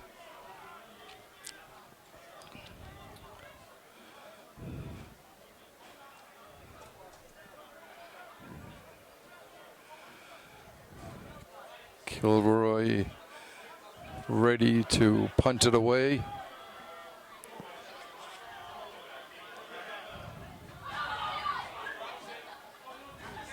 A line drive kick. Gets a Walpole bounce. Taken up on the 18. by Samulkas. By no, I'm taking that was by number 2. Coleman, the quarterback. Coleman, yeah. He returns kicks. I don't blame him. He's a playmaker. But I tell you, that was a great job by Jay McKenzie there. He was fighting off a blocker and was able to make a tackle on a really tough runner. Yeah. So good job there by Jay McKenzie. All right, the defense is going to have to step up here. I mean, on the pass rush, these guys are going to have to be a little bit more conservative and, maybe break down a little bit, wait for Coleman to make his first move. Right. Easier said than done, though. Yeah, oh yeah.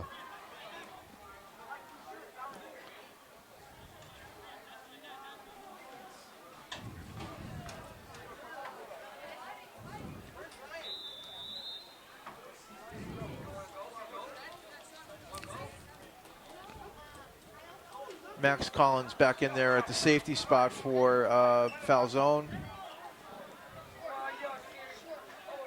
McKenzie down here at right corner. Looks like Dan Bush out at left corner. Hurley, Domino, and number 44, Adam McKenzie. Number of McKenzies on the team here this year. Right, I know. I don't know if they're related or not. I've got to find out.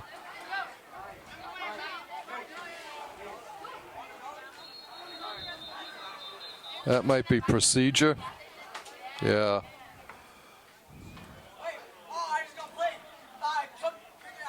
Yep. That'll bring it back to the 21 of Framingham. 1st and 15.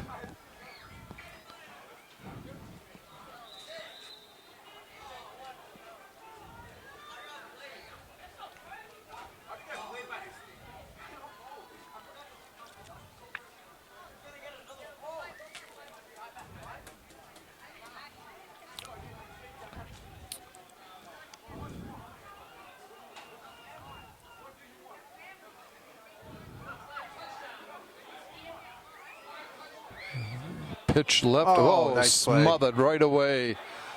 That was a Walpole. fumble, too. Are they calling that a fumble? I think he pulled it out of his hands before he was going down. No, they're calling it second down. Domino with a great play, yeah. stepping up. That was close. Yeah. Loss of 2 I tell in you, that play. The ref on our side here, side judge here, he was very tentative. Right. Wondering. All right, so 2nd down and 16. 17.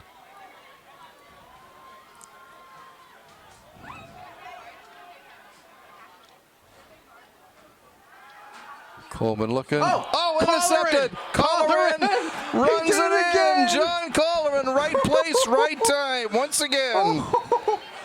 Oh, my goodness. So that was, we got a flag down.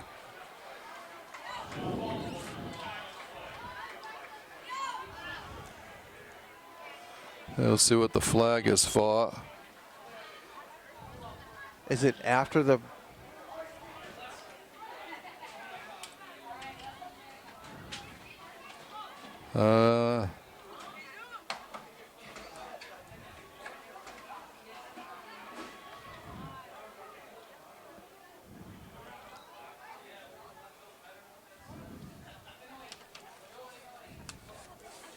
So there might be like a legal block after the interception, which would let Walpole still have the ball. Right.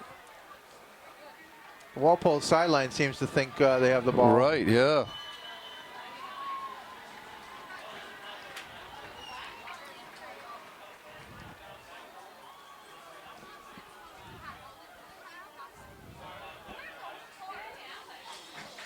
Penalty against Framingham.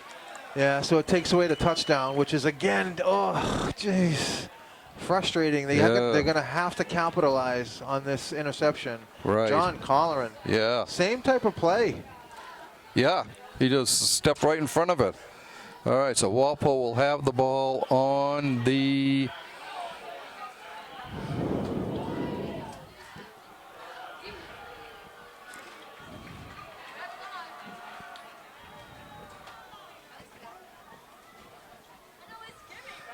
Coach Sullivan trying to explain his point on the far side with the officials.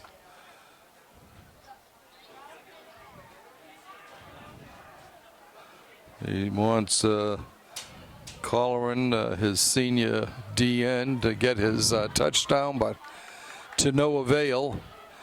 We've got 9:23 left in this period, and wait, so this is this is the penalty, comes back to the Framingham 19. Walpole does have possession, so it'll be 1st and 10 from the 19-yard line for Walpole. Calzone, I mean, foul zone. What am I saying? Foul zone's in there again. I think he should be careful. I mean,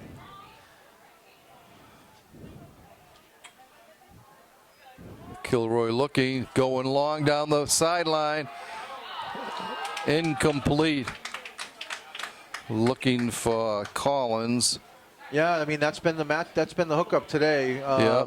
Kilroy to Collins. Collins did a good job, though, once he realized that he's going to have to play defense instead of offense. Yeah. He got his hand out in front there to knock it down. Actually, it was a little funny to see Collins get up and say incomplete because he's on offense. Right, yeah. But he actually had to become a defender on that play. Right.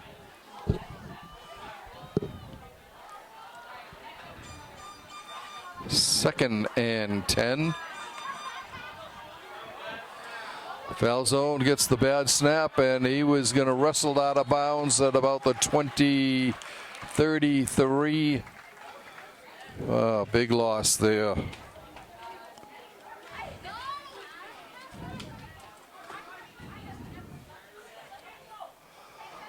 Loss of 14 on that play. No, loss of 4.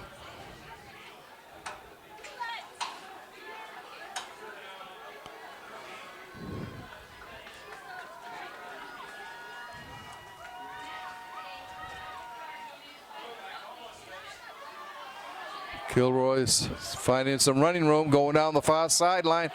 Keeps on being bounds, dives, doesn't quite get to the first down marker. 21-yard line. Yeah, he got big pickup there on what looked like a big loss. Goes down on the 20. Pickup of 13 on that. What a nice run by Kilroy. It was, yeah. 4th and about 2 yards for the Timberwolves.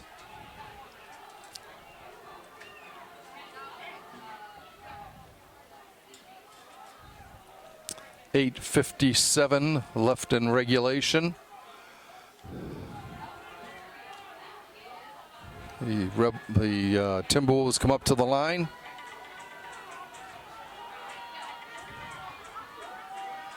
Kilroy keeps. He's got the first down. He's down to the 13-yard line. Pickup of 7.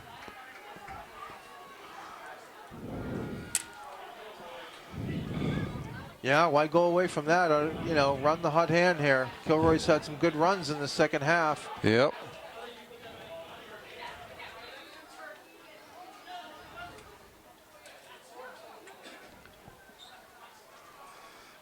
Even more importantly, allows them to run some clock. Right. So they're at the 13-yard line. Falzone gets it down to the 10. Pickup of 3. 2nd and 7. Timeout. Officials timeout. Injury timeout. Another flyer down on the field. 8:08 left in regulation.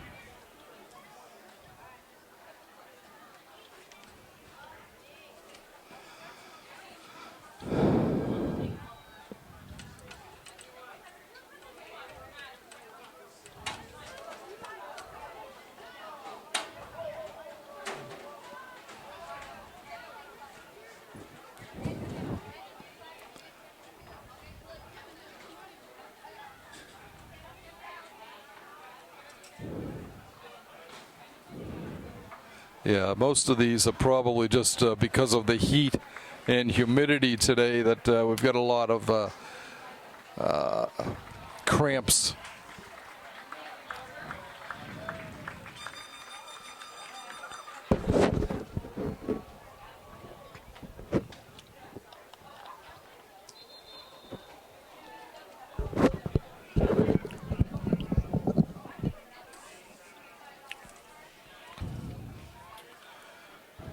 Second down and 8. Second down and 7 from the 10-yard line.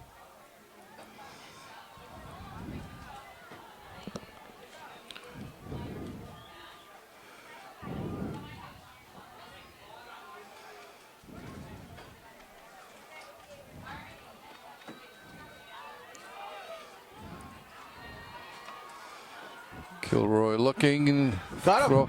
Touchdown, Hazel. So, I tell you, I give so much credit to Kilroy on that drive with the runs and that finishing with that pass. Hazel, the threat.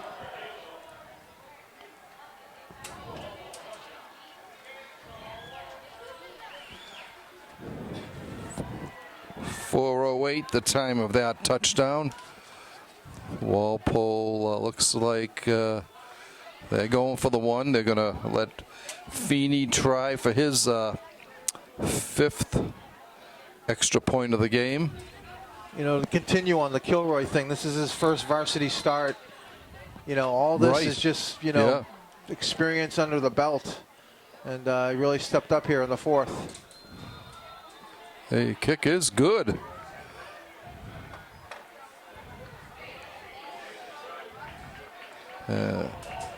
Walpole goes up 37-24 with 4 minutes and 8 seconds, 7:52 left to go in the quarter. But yeah, you're right. Kilroy saw a little bit of action in the Braintree game, which is the last game of the shortened season, at quarterback, and I think he saw some running action during the season, but nothing at QB. No. So you're right. I mean, he's really looked impressive. He's led the drives down the field. He's shown that he can do the job. Yeah, I mean, he scrambled in the first quarter and found Collins. We've talked about that multiple times. I would say the only mistake was the interception in the third quarter in the end zone. But he's been decisive. He's actually, I said it already, he's been decisive when to not throw it too as well, tuck it and run. So when maybe there's just not any openings there or people open. Right. So Feeney boots it off. It's taken on the 10. Coleman going up the middle and gets it up to about the 27, 28-yard line. Yep. And that's where Framingham will take over. I mean, Coleman doesn't play, I don't think he plays defense, but man, he does everything else. I know. Yeah.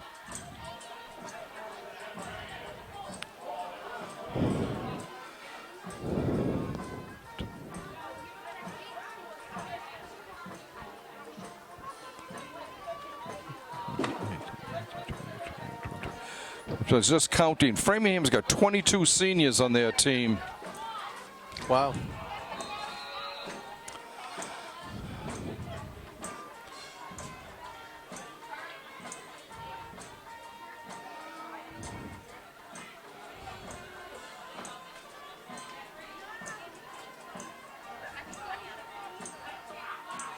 All right, first down for the Flyers.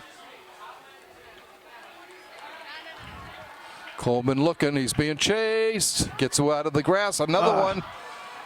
Stops, cuts, and gets up to about the 32. Pickup of 4 for Coleman. Looked like, again, he was going to be tackled way deep in his backfield.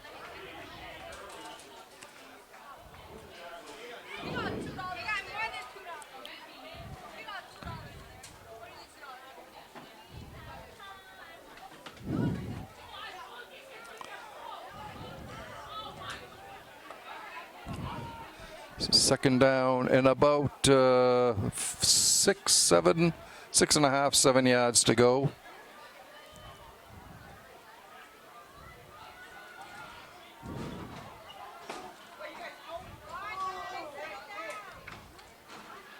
Coleman looking, going long, way overthrown. He was looking for number 24, Timothy Sullivan, and overthrew him by quite a bit.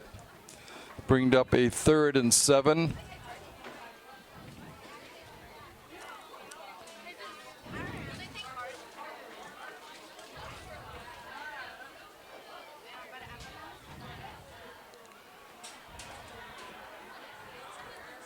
I mean, listen, you got number 2 there, Coleman, and you got Semekula back there. Those are the guys. Yeah.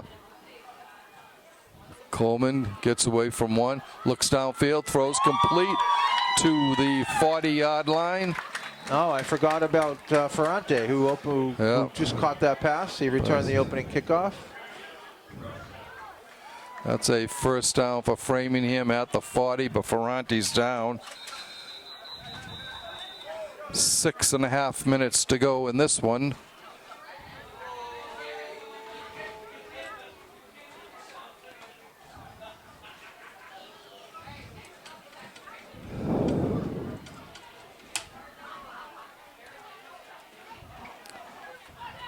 Yeah, it does look, that's another cramp out there.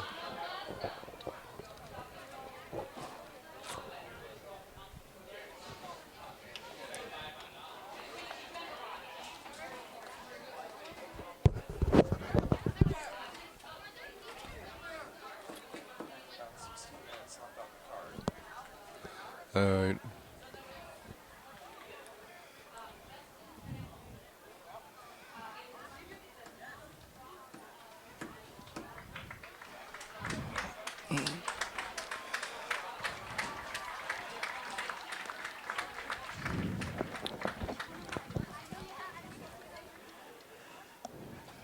I can't tell if it's a cramp or an ankle. Well, I think it's a cramp. All right, first and 10 from the 40-yard line for today's host team.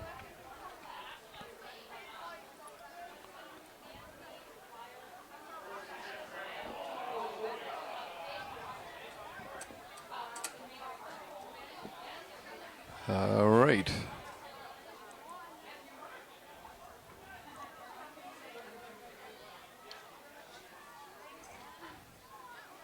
Coleman back to pass, looking, going deep.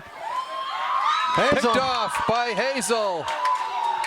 And he goes down. He ran into 2 of his own men, or else he would have gone a lot further. He is dropped at the 33 of Walpole, and that's where the Timberwolves will take over with 5 minutes and 50 seconds left in this game. Tell you, I was impressed by Hazel last year when he played. He's great. He's one of those kids that plays deep safety and can read the play and go get the ball. He had a few interceptions last year, and he did exactly that. He just kind of sat back, read the eyes of the quarterback, and he went and got it once it was released. Yep. All right. Hopefully Walpole can just keep it on the ground here. Run out the clock. Holding a 13-point lead at 37-24.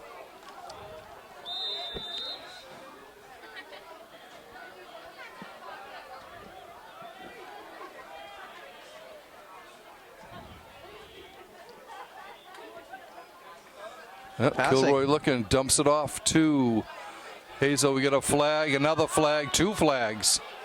Hazel still going. And he goes down to the, oh no, it was foul zone. Foul zone, but we have 2 flags, one in the backfield and one along the sideline.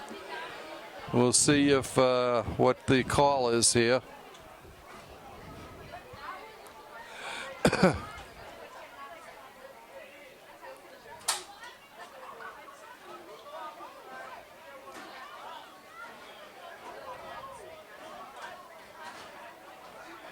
Holding on the offense, that's declined. Holding on the offense, that's accepted. So it'll be moving it back 10 yards. Back to the 23 of Walpole.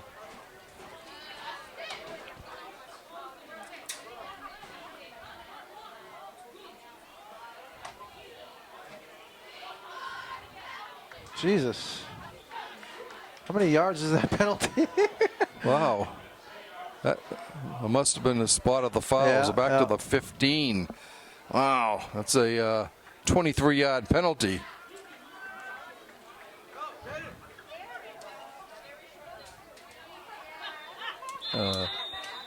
Actually, an 18-yard penalty on that. I don't know.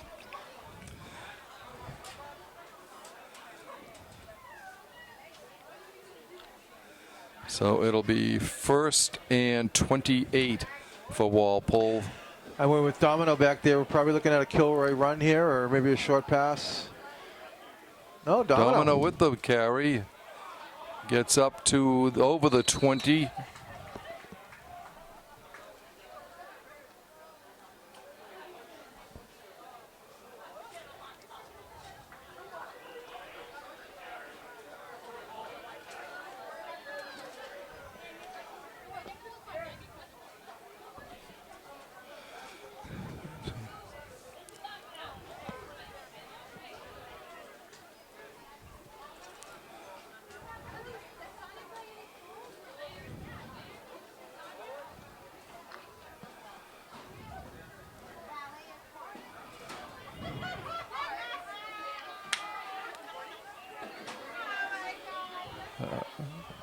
Second down for Walpole.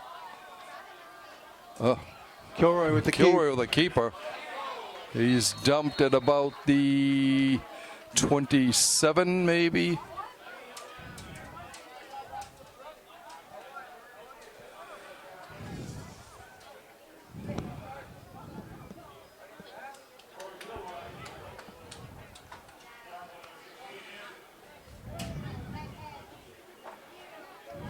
Framingham's letting the clock run. They do. I'm sure they have most of their timeouts. Yeah.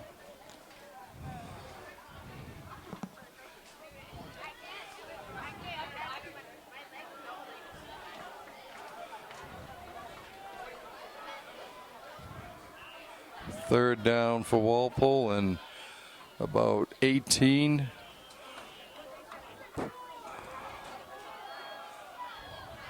Nice hole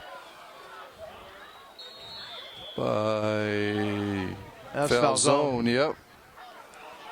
Timeout now. That goes up to the 30. You're going to mark it on the 40, I guess.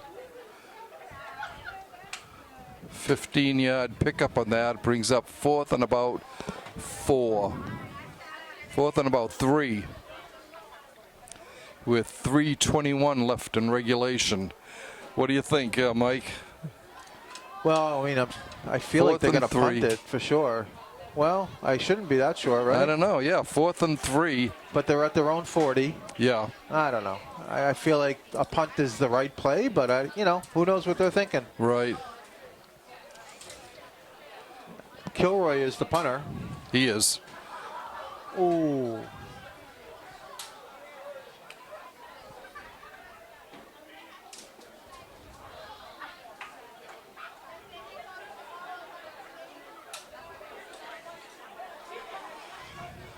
And he's Kilroy's back in punting position. Cody Coleman at the 20 for Framingham.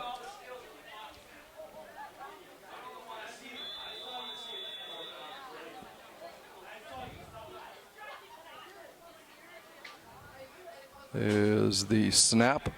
Coleman, Kilroy gets it, booms it away. A shot punt, gets a Walpole roll, and will roll dead at about the 21-yard line of Framingham. And that's where the Flyers will take over. 79 yards from pay dirt with 3 minutes and 8 seconds to go. They need 2 touchdowns to pull this one out.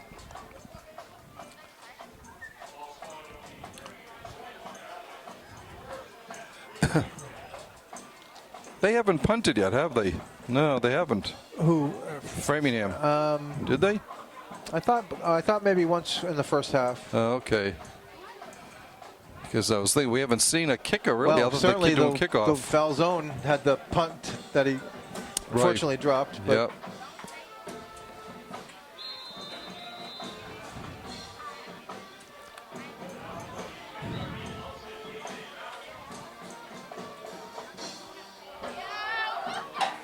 All right, the Flyers come back out on the field, trailing by 13 with 3 minutes and 8 seconds left to go in the game in regulation.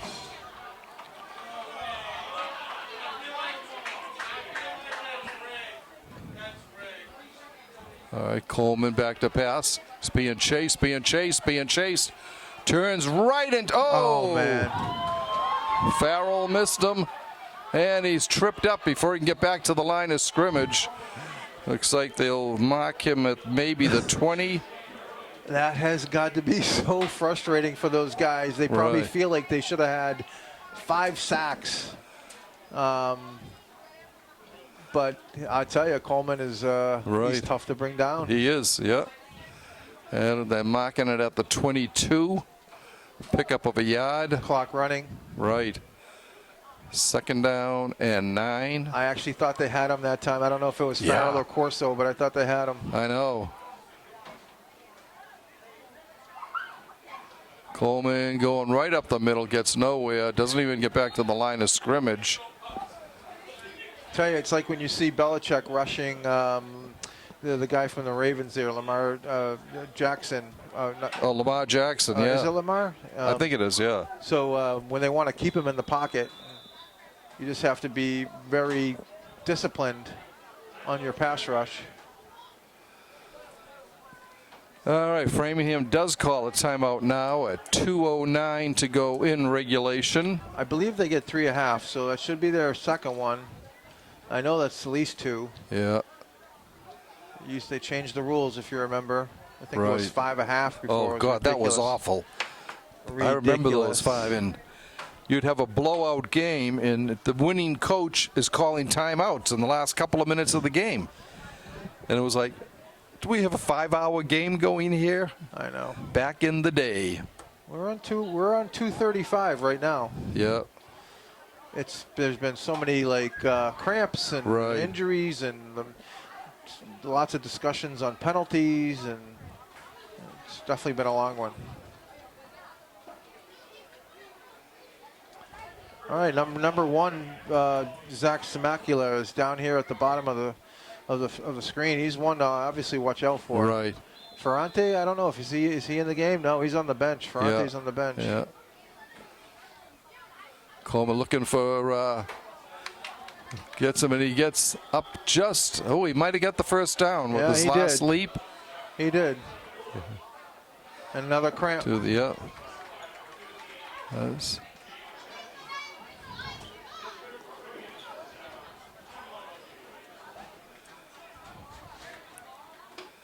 Is that Dan Bush, I think? Yeah, another cramp. Trainer Amanda Randall out there working on his leg. 12 minutes might be too long. Doesn't the rest of Massachusetts do 11 minutes? I think it's by league they decide. Yeah. Kids are just falling by the wayside here. Right. You got to go both ways. Yeah. Yeah, but, well, with this, both teams have pretty deep, big squads. You would think that not too many would have to go both ways. But, yeah, you go with your best players. Yeah, you go with your best players. 1st and 10 for Framingham. 15. It was So now- Jay McKenzie was down. Nick Leo is the guy that's called on right now to take Jay McKenzie's place, number 6. Nick has been on the field quite a bit today, but now he's comes in Right. with 2 minutes left. Important time of the game.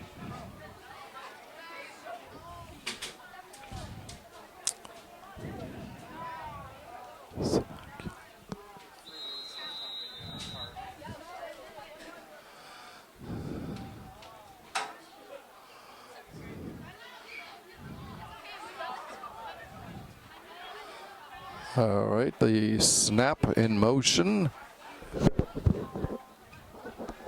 Coleman back to pass, looking, running with the ball, trying to get out of bounds. He does.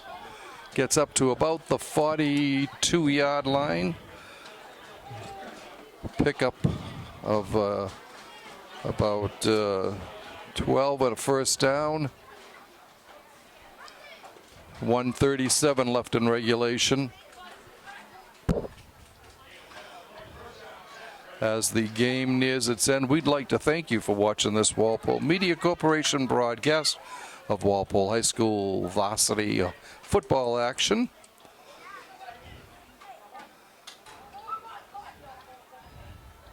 Coleman looking, firing, it's deflected and bounced.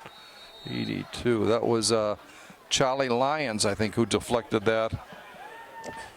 I think it was probably Corso or Farrell, yeah. All right. Two big 6'5" guys. Right.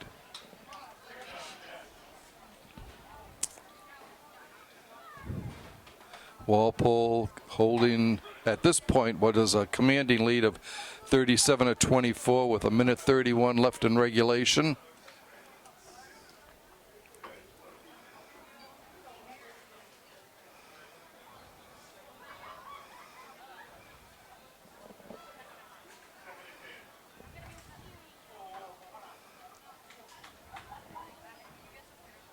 Coleman back, looking, and gets out of the grasp again.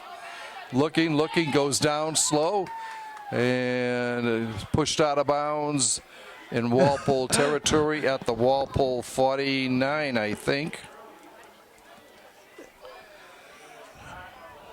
TJ Farrell was like, I should have had 7 sacks today. Yeah, I know.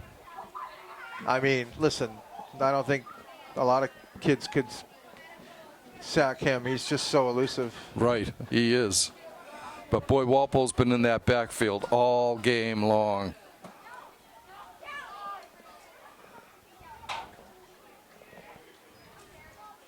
Coleman throws, complete to Samolka. He's brought down at the Walpole 23.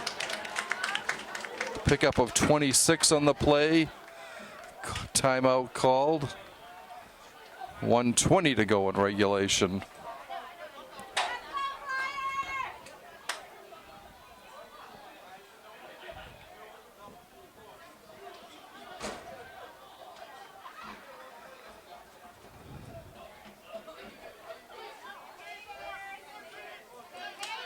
One minute and 10 seconds. Okay, 1 minute and 10 seconds left on the game.